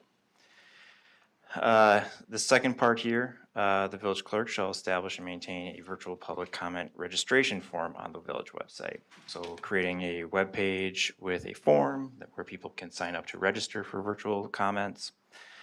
Individuals wishing to make virtual public comments shall only be permitted to do so by registration using this form. Individuals must register no later than 9 a.m. on the day of the meeting. And the clerk or their designee shall provide information to all registered individuals for instructions on joining the video conferencing platform to make their public comments virtually. And then the clerk shall inform the president of all registrations. So this was sort of some language that we cobbled together from how the city of Madison appears to sort of operate their virtual public comments. They do a little bit more of a hybrid meeting, but essentially the same thing here is they have a form, people have to register. There's some timeline with that. Obviously, we don't want people registering at 4:30 and Candy's trying to get the meeting ready and we miss it or something like that. So setting a hard deadline there so that we have some time during the day to contact people. And then also instructions will be sent to registrants. So the information for joining the platform is not going to be on the agenda or anything like that. So anybody can just randomly join from anywhere. You have to register and then you'll get the information to be able to do that. If no one's registered to speak by the deadline, then we just simply will not activate the platform itself. And then we have here, if we encounter technical difficulties, we will attempt to contact someone by phone and try to do it over speakerphone. But also, if we cannot make a connection, then we're just going to proceed with the meeting as normal. Written public comments, so adding a section here. We've always accepted written public comments. We put them under the public comment portion of the agenda. We just add them into the packet. but this adds a little bit more language, including the creation of an online form. So here we have individuals may submit written public comments. Written public comments may be submitted by email to the clerk, delivered physically to the village hall with attention to the clerk, or via an online form, which shall be established and maintained by the clerk. Here again, some requirements. All written comments, regardless of how submitted, shall be submitted no later than, again, 9 a.m. on the day of the meeting, to ensure that their delivery is made to the village board either prior to or at the meeting. And then in a timely manner, which may occur after the meeting concludes, the village clerk shall place written public comments received prior to the deadline in the meeting packet under the public comment item. So it's what we do now. If we get these things, if it happens before the meeting, Candy will try to add them into the packet ahead of the meeting on the website. If we get them after or at the meeting, she'll go back later and add them in so that they're in the record of that meeting and people can go back and reference them. And then here again, setting kind of a standard of any public comments received after the deadline will be placed in the following meetings packet. So if we don't get them until after 9 a.m. on the day of, we'll put them in the next agenda packet. And here too, this is a standard we've had as well. Written public comments may not be read during the meeting. So they could be pretty lengthy and taking up meeting time, especially setting a standard that you're going to read every one of them. I would advise not to do that, but they may not be read. You may read them or you may not. Okay. I wasn't clear when I read that the first time. I thought it meant they shall not be read. Right, no, it's just they may not be, so. Possibly. Might Yep. not, they might not. Yep, Got it. Is it at the president's discretion? we could have it at the president's discretion. Yeah. Yeah, the village board could advise that. I would say probably at the village president's discretion for meeting management, but the village board can always vote over the village president's decision. I'm sure of that. That's fine. Can I ask another question on that? Can people write in with a question that we can then answer? I mean, in some cases, I think what people want to hear about is what's going on this week. It's all about the cemetery, It's on the agenda, otherwise we can't. Same, just like public comments, we couldn't discuss it unless it's on the agenda. Yeah. Is that? Correct. Maybe if it's not on the agenda, we can't talk about it. Maybe the reverse of that, of course, is if you were interested in that topic and suddenly the village board was answering questions about it, you had no idea that it was going to be talked about. And so that's where you get to the open meetings violation. Oh, sorry, someone else, Lynn, please. I just have a couple of questions. Are you at that stage or do you want to keep going and I will hold? I have more to go, but I don't care. Okay. Go ahead. The online registration form, when will that open? I understand when it closes, 9 a.m. on the day of the meeting. Does that open when the packet is published because it needs to be pertinent to the agenda? Anything on the agenda? Doesn't have to be pertinent. It doesn't have to be pertinent. It can be about anything. Just like. Okay. Just like public comments can be about anything. Right. So when could I register? I would expect that we would have it open all the time. And then using the deadline of 9 a.m. on the day of. Okay. As if you don't hit that, then it's just going to the next meeting. Okay. Can I ask a follow-up on that? Looks So, like Lynn may not be is that done. okay? That's okay. If it comes in at 9:15 and so it's missed the deadline, is it then on Candy to call them and say you missed the deadline, you can speak in the next meeting, or how does that work? I suspect it'll be spelled out on the website saying. Okay, We'll have it clear on the form that yeah. if it's later, if it's after 9 a.m., it's. Yeah, okay. Yeah. Thank you. And then my only other question was, I understand the instructions after registering, although I would love for there to be some brief explanation prior to registering that we cannot have discussion. I don't want someone to register in the hopes that, oh, I can now have this virtual conversation or I can speak for more than 3 minutes. I think helping people prior to registering understand some of those boundaries would be really helpful in kind of weeding out someone who may just want to come in, have a discussion with us. I don't want to lead someone to a conclusion. Yeah, we can add that on the website. Yeah. I mean, we can use the same standardized language we include on the agenda right now for public comment period. Right. Prior to registering? Yeah. Perfect. Okay, go ahead, Martin. All right. Keen, did you get all those things? I can't write notes while I'm presenting. I just wanted to make sure that we have decided that at the village president's discretion. Yes. Okay, Yeah. about the public comments, and then just the language prior to the registration about the rules of public comment. Yes. Is that correct? Is that everything? Yeah. Amanda? Ask one question. Yeah, I have a question too, but go ahead. Go ahead, Derek. I just wanted to ask staff, if there was a reason why for virtual public comments that registration had to be at 9 a.m.? Was there another coordination task that needed that? Or, I ask only because, like, for example, for the Natural Resources Board, if you're ever registering to attend one of those, it's automated, so you just get the confirmation email, and then you get the information sent to you directly so that you can participate in those meetings. And if that's something that's available here, that might free up the clerk's hands that Which, We should, quite simply for us, it's just a matter of availability. We don't know if somebody is going to be available to see that message. So we could set it up an automated thing where somebody gets an automatic message, but is a human being going to see their message coming in that they're going to sign up for virtual public comment? And we can't guarantee that somebody will be available that day because things come up and people get taken away from things and that sort of thing. So we want to try to, we feel like, 9 a.m. that day, if we get in the morning, we're able to check it, we're able to organize that, but then the day takes you where it takes you, and we just don't want to be in a position where something is missed. Someone has to monitor, Yep. otherwise we have to monitor it all day. Yep. Amanda, please. Yeah, so I had a question, like, reading the comments at a meeting at the president's discretion, and Phil, no offense, I trust your judgment, I None do. taken, none I just, but I heard Martin say that that the village board could potentially like make a request, like, hey, I think it's really important, somebody made a good point, I'd like this one read out loud, is there, that's Well, you can- allowed, or we'd ask you, or how does that? If I would choose,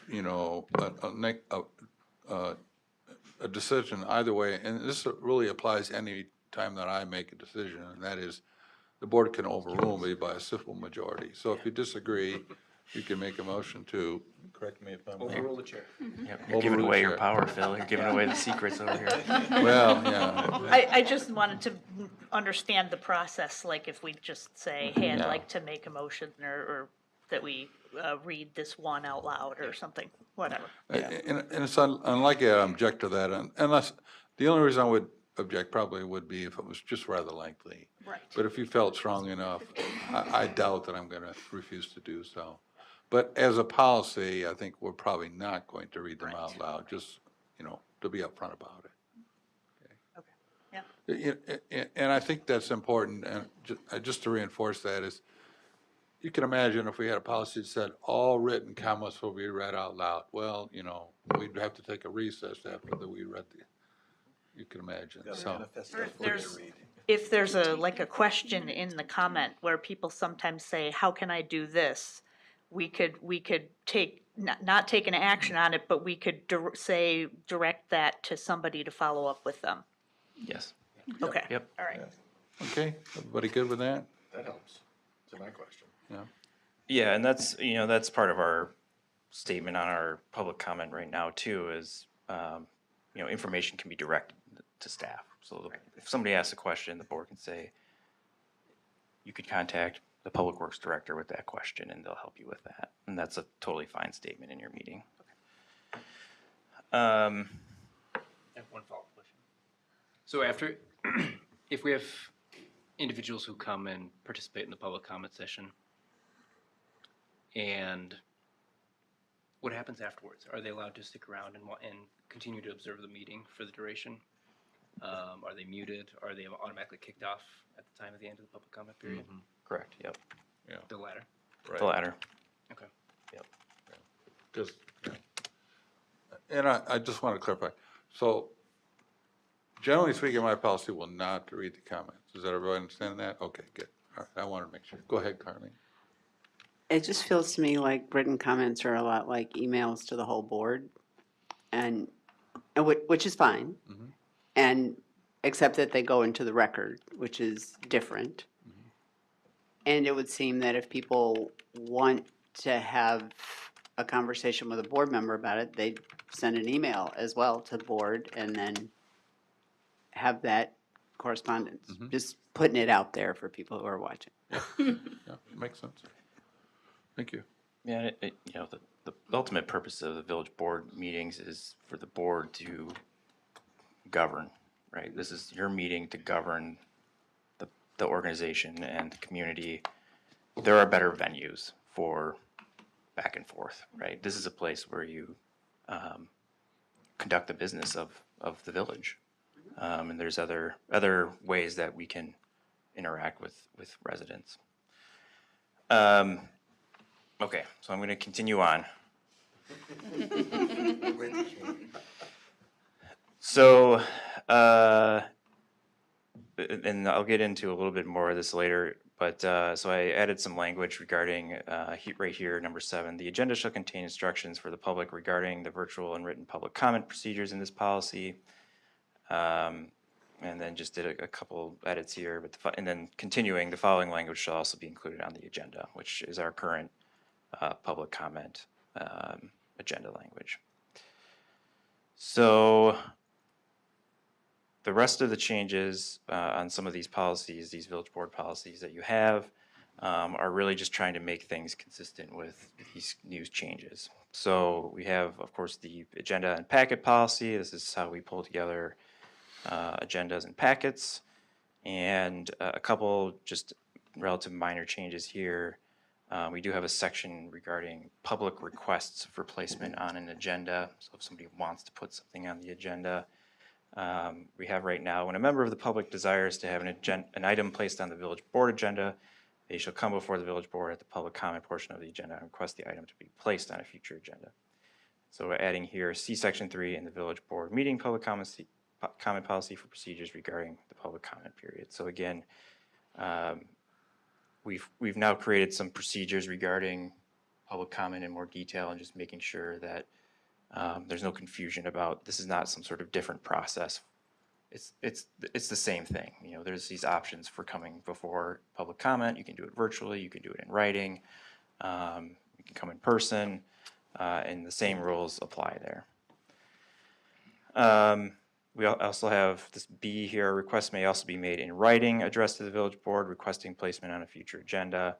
And then here again, the procedures under section 3.6 of the meeting public comment policy regarding written public comments apply to agenda requests described in this paragraph. So again, same thing. It's just addressing the written side of it. And then one thing I've added here, and I'll show it visually, and this probably gets at maybe some of the things that you guys are questioning about. This section 7, public information, says village board agendas shall include relevant information and links to assist the public with how it may view the meeting, including in person, live through video streaming, or via recording. And I'll show that here once I get through these policies. We also have a public hearing policy, which is brief, but this one I'll get back to this one here in just a second because it's unrelated, but adding this number 2, the virtual and written public comments procedures under section 3, 5, and 6 of the village board public comment policy shall be utilized for public hearings. So this is now extending the ability for a member of the public to make comments also in public hearings virtually. So not just under the public comment section that's on every agenda, but when we also have public hearings for certain items, they can also sign up for that and then speak separately during those public hearings virtually as well. And then also the requirements for written comments would also apply to public hearings too. I did make a minor edit to the guidelines here in the public hearing policy. Oftentimes, we have this language in this policy sort of really similar to the public comment policy where it just talks about 3 minutes per speaker. We have some additional things in here about if multiple people are in one group and all have the same opinion, we encourage spokespeople to talk, that sort of thing. In a lot of cases on the agenda, I'll abbreviate this passage, especially if it's like kind of a low stakes public hearing. And so the way that this policy has been written is it may contain the following language. And so I've sort of used that at my discretion to kind of either add all of it or add some of it, depending on the item. And so I'm just kind of putting that actually into words. And so giving the village administrator or their designee discretion to use an abbreviated version of this on an agenda. Okay. All right, and then we have, we have this policy, which is the interim virtual meetings policy. So this policy was created in the COVID era, and it essentially set the policy for the village board can either meet fully in person or fully virtually. And we still have this policy on the books. And so want to address modifying this language, especially some of the language that was maybe more timely with during the COVID era, especially these couple first passages, and just simply saying that is still the case. If the village board wants to meet entirely virtually, we have that ability. We can use Zoom or whatever. The only thing that I was changing here was right now in our policy it says meetings shall be held at Village Hall unless another physical location or an entirely virtual meeting is approved by the village board. And that's a full stop there. So just thinking from an operating standpoint, if we have another pandemic or some other issue, public, a catastrophe, an emergency situation, it's going to be hard to get an approval from a village board in person for let's go meet virtually now when we probably shouldn't or can't. So I've added this language here. A meeting may also be held in another physical location or as an entirely virtual meeting for emergent reasons as approved by both the village administrator and village president. So requiring the administrator and the president to both sign off on having a virtual meeting for the village board.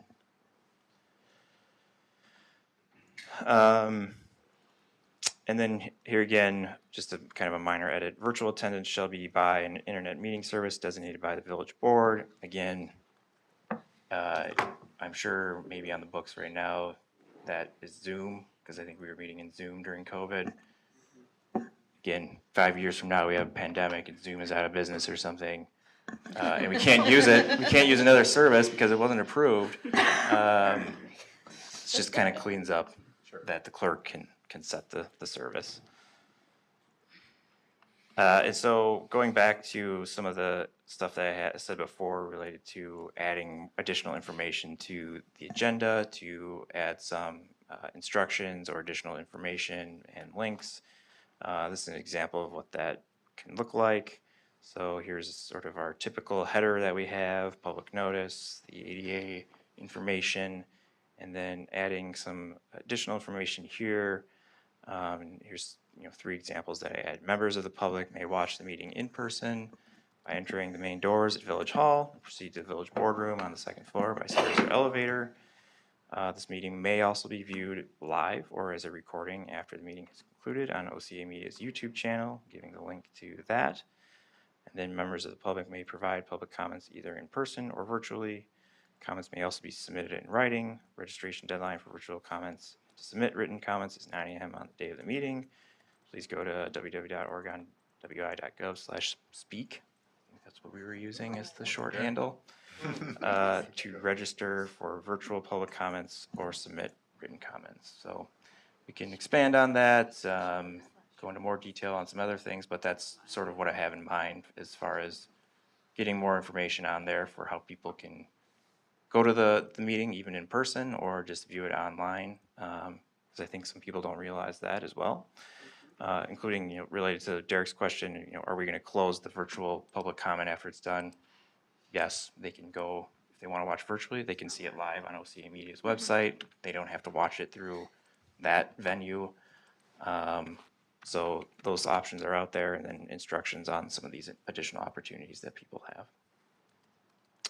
have. So not looking for action tonight, but any feedback or questions you have. Okay. Amanda?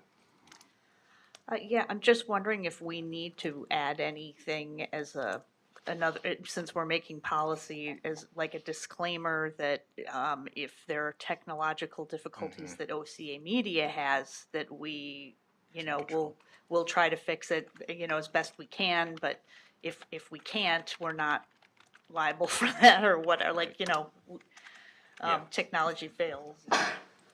Yeah, I think that's good. I think we can add that. It's a good idea. Anybody else? Jason? I just want to say thank you for your hard work on this. I mean, we're tweaking a couple of details, but this is well thought out and well done as far as I'm concerned, and avoids a number of the messes that I was concerned about as we were looking at this. So thank you. Yeah, absolutely. Yeah, echoing that, it's interesting to see how, one request is a lot of work, and we really appreciate that. I also just want to reiterate, and I'm sure you'll do this in all of the communications and on the page that they sign up, this is for the village board meeting only. This is not for committees. This is not for neighborhood meetings. I think, the fact that public hearing within the village board meeting can be virtual is important to reiterate, because we have public hearing or public comment in a lot of other venues, but that it will only be, for right now, at the village board meeting. I just think that's important for people to understand, so that we're not leading anyone astray. Okay. So I guess I would look for a motion to direct staff to prepare the resolution for approval at the next meeting. Tim and Carleen. Discussion. Hearing none. All those in favor indicate by saying aye. Aye. Opposed, motion carries. Thank you. Item 8C, review bids received for well number 6 pumping station project, and consider accepting the base bid and alternate bid and awarding the contract to Ports and Construction Incorporated in the amount of $2,779,000. Staff recommendation motion to approve as presented. Jason, a motion, and second by Carleen. Lauren, you want to take this one? Thanks, Bill, and I apologize, I'm trying to switch over the screens here. So I know this group knows quite a bit about well 6. It will be our 4th operating well here in the village. And in mid-November, we did go out to bid for that project, for the pump house for well 6, and took bids back on December 12th. And we did receive 5 bids, so that's what we would consider a healthy number for one of these projects. They were generally pretty clustered around that $2.8 to $3.4 million mark. And the low bid here, Ports and Construction, is a company out of Dubuque. While it's not one that I've worked with, it is one that several of our engineers have worked with and have spoken really highly of. And so we're pretty confident that they're a very good contractor and well suited to this kind of work. The elephant in the room on this project is that while we always wish that we could say it was at or under budget, this is one that unfortunately wasn't. So the cost that came back for this one, I'll start with the budgeted amount for the project that we put together for the debt plan back in early 2024, had the cost for this project at about $2.42, $2.43 million. This is higher. The low bid that came back is about $350,000 higher than that number, or about 15% high, and that does not include contingency. So adding on some contingency to that would increase that by about $140,000 to $280,000. That is a disappointing result, but it's not overly surprising. We've unfortunately seen that the facilities industry, construction industry, if you will, has not stabilized the way that the street construction industry has in the last couple of years. We've seen a lot of volatility there.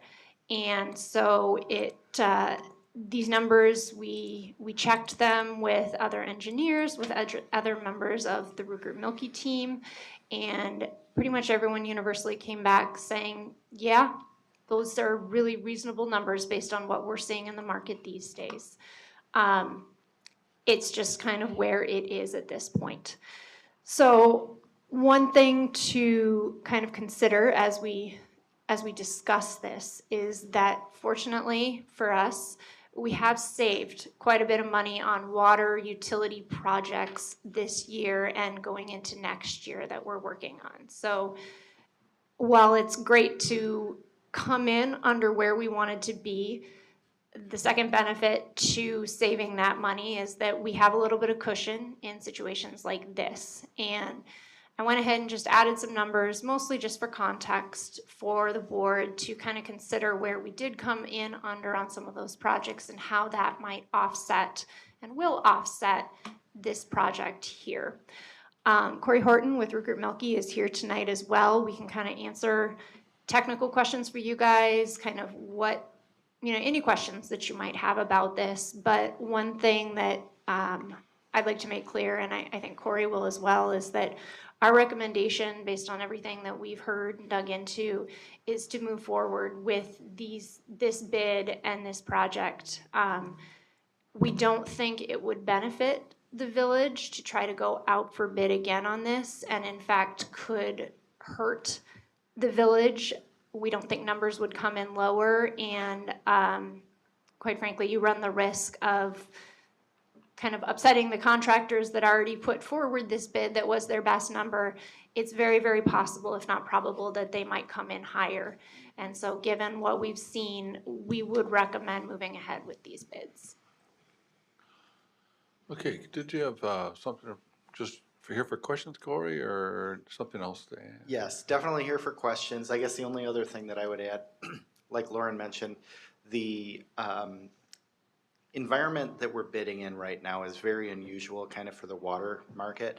If you look at the DNR Safe Drinking Water Fund loans, that's a program where pretty much before you would apply and you were guaranteed to get it.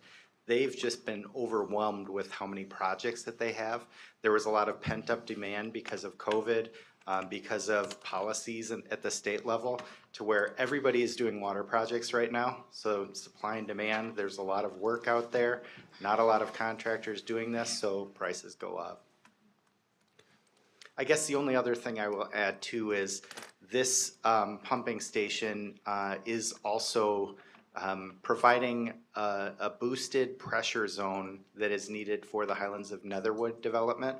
So the timing of this is very important for the construction of those developments. If this pumping station is not here, there will be areas within the village that cannot be served with water. Just to add to that too, just to add to that too, related to the cost of this, a fairly significant portion of it will be funded by development impact fees. Much of which is already collected, but much that will be collected as well. So this is not an entirely funded water rate, current users funded project. There's a significant portion funded by development. Questions? Tim? Well, I know that we like to celebrate when the projects come in under budget, and I'm sure you felt that pressure when you saw these numbers. So I just want to make sure that you're confident in the selection of the low bid, that wasn't just because everything's over budget, but they're actually qualified and you're comfortable they can do the job correctly. When we got the bids, that evening Corey reached out to Rooker Milky colleagues in Iowa, specifically in the Dubuque area, and got nothing but resoundingly positive feedback. I also reached out to Town and Country Engineering, who does a lot of our wastewater work, and Ben Heidemann, the lead engineer with them, said immediately, Portson's fantastic. They're looking at the wastewater treatment plant as well. I've worked with them. They're fantastic partners to work with, and I wouldn't hesitate at all. So it kind of turned from a little bit of an unknown to really recommending that this could be a great partner for us, and that's part of why we're enthusiastic about moving forward with this. Yeah, I spoke with our project managers in our Iowa offices, and they said when they get bids from Portson, they're actually very relieved because the projects are generally very well handled, and they're a very reputable contractor that's respected in Iowa. Anybody else? For that due diligence. Okay, we have a motion by Jason, second by Carleen. All those in favor indicate by saying aye. Aye. Opposed, motion carries. Thank you, Corey and Lauren. 8D, proposals from LW Allen and Eltronex Control Systems for water utility and sewer collection system supervisor control and data acquisition. Upgrades in the amount of $200,809 and radio upgrades in the amount of $37,040. Staff recommendation motion to approve as presented. By a motion by Amanda, a second by Tom. Lauren again, I bet. Yes. So really briefly, because SCADA is a complicated topic, I kind of just want to do a high-level description of what it is and why it's important. So SCADA is essentially the brains of our utility systems. As I kind of described in the memo, we do have two SCADA systems. We have our wastewater treatment plant SCADA system, and it essentially runs that treatment plant, along with, of course, our amazing staff. And then we have our water utility and sewer collection SCADA system. So they're two entirely separate systems, but they run similar technologies. And that's how our water staff and sewer staff can kind of monitor what's going on at these disparate water and sewer collection systems areas. So the wastewater treatment plant SCADA has been somewhat continuously upgraded over the years as we've done major projects. It does get new hardware, software, pieces of equipment, and of course it's due to be upgraded again with the wastewater treatment plant project. The water and sewer collection system SCADA really hasn't had that kind of continual upgrading, and it's starting to show. Like really a lot of communities, particularly of our size, we're starting to see that 25-year-old SCADA network, pieces of it fall off, start to fail, not be able to be replaced with compatible equipment. And kind of the straw that broke the camel's back here was one of our master computers for SCADA that sits at the public works shop began to intermittently just turn off about 6 months ago. The system is safe. We do, of course, have backups, but when we started conversations with Altronics, who provides all of our equipment, they said this is really out of date. And more to the point, a lot of your infrastructure is really out of date. You should really consider looking at this holistically. And as we started to dig into it, we found that A, yes, a lot of it was really out of date. B, we were doing a whole bunch of projects at both well and sewer collection systems locations. That includes Richards Road, Rustic Vineyards, all the different wells, and of course, well 6 was coming online. And so it was a really appropriate time to look at this kind of as its own project. And we worked with LW Allen Altronics, our staff, engineering consultants. We all kind of looked at this and figured what's the most cost-effective, efficient way to get all of this upgraded systematically in ways that kind of uses our money most efficiently but gets done what we have to get done. And so ultimately, how we kind of decided to approach this is to replace most of the SCADA accepting wells 4 and 5 satellite locations because those had upcoming projects with them in the next 2-3 years, but replaced that all at the same time that we replaced that master computer and upgraded how we kind of approach the system. And then at the same time, we looked at replacing all of our communication radios because those are kind of you replace one, you have to replace the whole system. So this was our most efficient way of getting this done. And we'll kind of finish it off with those well 4 and 5 projects. Fortunately, this is one that I was excited to talk about because it is under budget.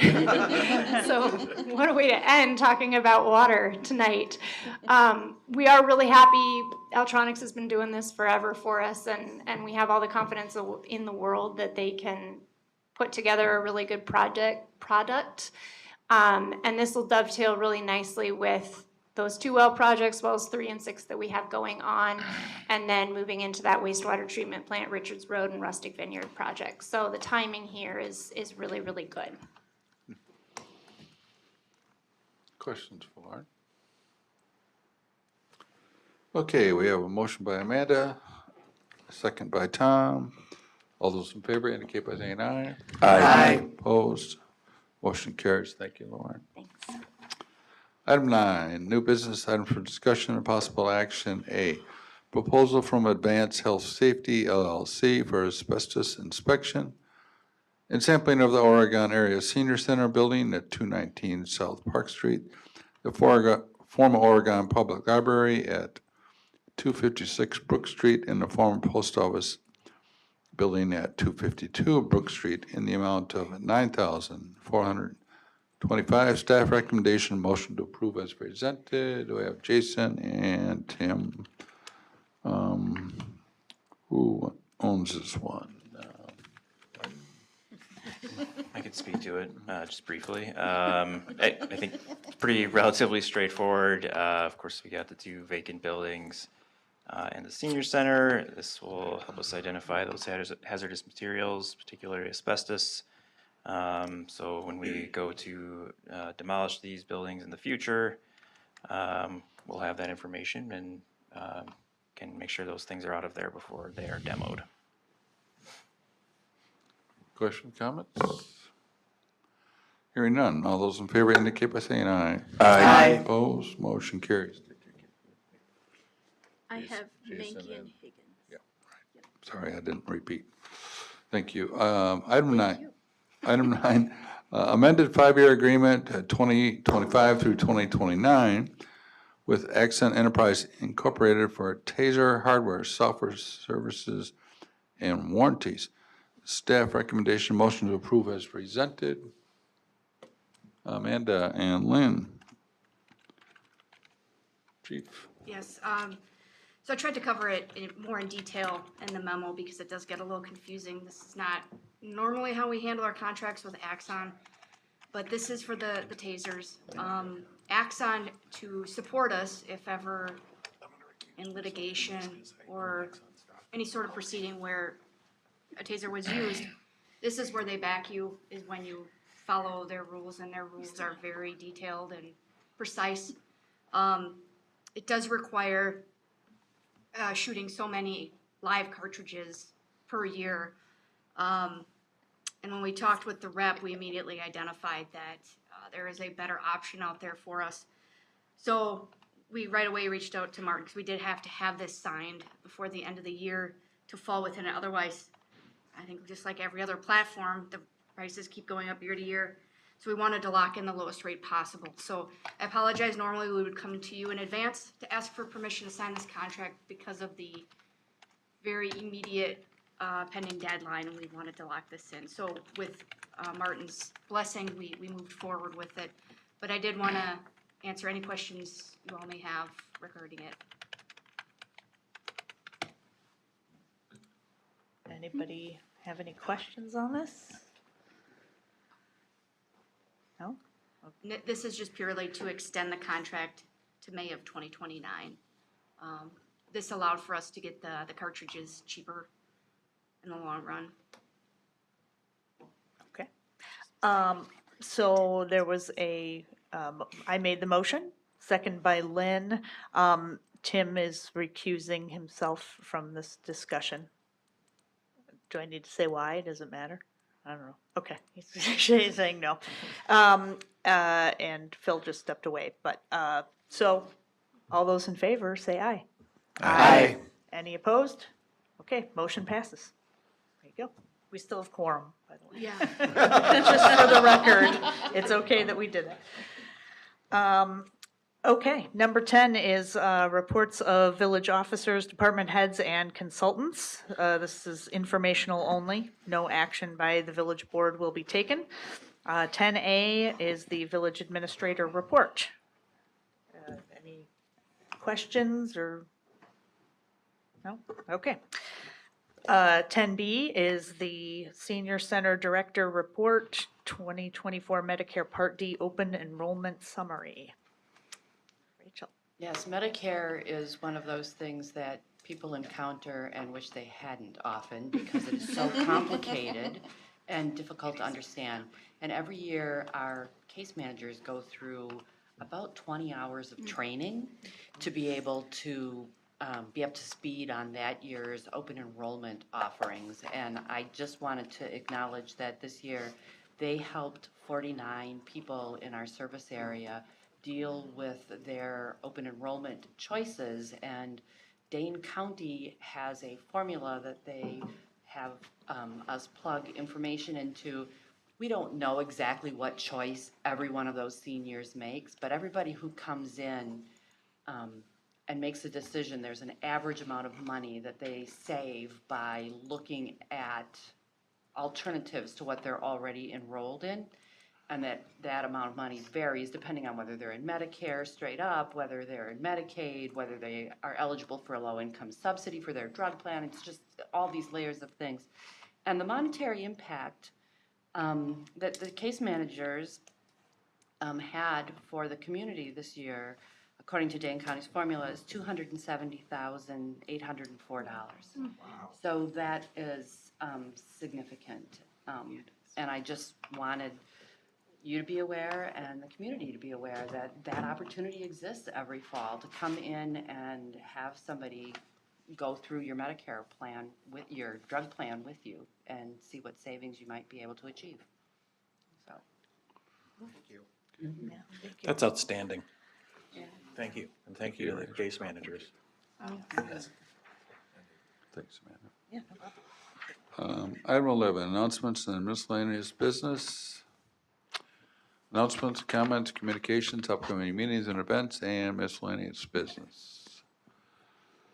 I have just one thing, if it's all right. Just remember the next meeting is on Tuesday, the 21st, because Martin Luther King is on the 20th. Yeah. Lynn? Also, I could follow up on just, I'm sorry for you're interrupting. fine. I will not be here on the 21st, so be sure to keep Candy informed so we have quorum. Thank you. Please go ahead now. If you're looking at the calendar, also, this is my mistake, of course, because our clerks are amazing. Our Sustainability Committee meeting is not on the 22nd, it's on the 15th. It's always the third Wednesday of the month, and I can't count. So the calendar in the packet is incorrect. It is the 15th of January is the Sustainability Committee, 5 p.m. in the community room. Thank you. Carleen? And just so folks know, in the last packet, the DEI committee was listed as happening last week, and it's actually happening this week. So if you're interested in attending, we'll be in the fireside room at the People's United Methodist Church on Thursday, 6:30. And Lynn's joining us. Anybody else? Everyone will flock. Hey, Phil. Yeah, please. And just one courtesy announcement. So Culver's is hosting an event. I guess it's happening at Culver's all around the state today. It's the Abundant Life Christian School. They're raising money to help support those impacted by it. Unfortunately, though, we have like about 80 to 90 vehicles over in that area right now. So there on your way home. I would strongly recommend that unless you're headed to Culver's, I would try to work around that. And unfortunately, our officers have been called to call all second shift, so we haven't really been able to allocate resources to help with that traffic. We're just hoping people are nice and help each other out. Knock on wood, no crashes yet, so, and I'm gonna go over there and check it out after the meeting, but just wanna let you know in case you drive through that area. Thank you. Yeah. Lisa and then Lauren. And So I just wanted to give everyone an update. So the tax bills went out on December 10th. The first collection started on the 12th. So in 12 days in the month of December, of the $30.15 million, we collected 49.37% of that. So almost half of that money was collected in 12 days. And I just want to thank the staff because they really worked hard, and we were here a little bit long, a couple nights, just to make sure everything got done in the day that we received the payments, so. thank you. Can I say something? Please. Don't forget to mention, we have a new software system that Lisa was rolled out, so. Yeah, we were We had to lucky learn that enough, too. we were lucky enough to get rolled out this year. We were supposed to do it last year and we put it off because we had too many other things going on, but the system is, easier to use, and we don't have to update at the end of the collection period, like at the end of December and end of January. Everything's automatically goes into Access Dane, so you can see your payment the next day. Great. So, Terrific. yeah, it's a really nice system. Can I add something just onto that, Phil? Sorry. Sorry. I just don't want to lose that thought. I don't want to lose that thought. Lauren is patiently waiting. Sorry, Lauren. I just want to add on to what Lisa said. So like the last 2 weeks, with all the holidays, a lot of people take off, but that is the busy time for the finance department and the clerks with taking payments. They're here whenever we're open, and like she said, they're often here past when we're open, just trying to take care of that. So that always gets lost in the hustle and bustle of the holiday season. This is their busy time, so very much appreciated. Thanks. Lauren. Really quickly, I've been asked to comment on the tree removal at the cemetery, just clear up what's going on over there. I don't fully know everything that's been on Facebook, but the reason that those particular trees are coming down is 100% safety related. These are trees that have been on our staff's list for quite a while. They are dead, or they were dead or dying. And so they did come down simply because we wanted to make sure they got down before something happened. And I was able to see a photograph of one of them after they came down today, and it was almost completely hollow. So a stiff breeze could have taken that over, and it was a very large tree. So it's fully safety related, and I think they are close to finishing up that work out there. Thank you. Can I comment on her Please. comment? I just want to add that winter is the time to take trees down for the least damage to the ground and to other trees and to anything else. So good for them that they did it now. Okay, thank you. Anybody else? All right, thank you. 11B, future agenda items. This item gives village board members the opportunity to place a topic on a future agenda for discussion or potential action. Anyone? Lynn, please. So I mentioned this last time. I think that the Village Outreach Program spring schedule should be a joint effort as opposed to just me putting something together. However, in the effort of time, I think what I would like to do is put together some ideas to bring forward to the board to review and then discuss and comment on. If you have an idea already that you would like me to throw in there, please send it my way, just me, so as not to upset the quorum rules. And I would be happy to throw it into a calendar. In addition, village staff, if there is an opportunity event that you know is coming or an idea that you have, send it my way and we'll put that together. Can we do that for the 22nd? Okay. 21st. 21st. Tom. As I was sitting here, it just occurred to me last year at about this time, we began to work on an annual review of Martin. And we should have that on an agenda item, at least for a discussion at the next board meeting. Funny we you get should that mention underway. that, because I just added it to the February 3rd draft agenda. So, we can put it on the next one if you want, instead. More time is better, so. Sure.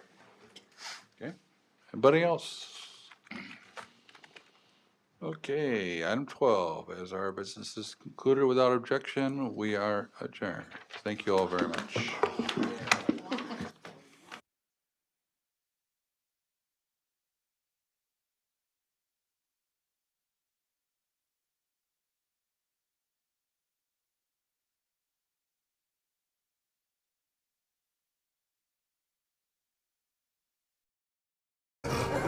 This is a public place, yeah?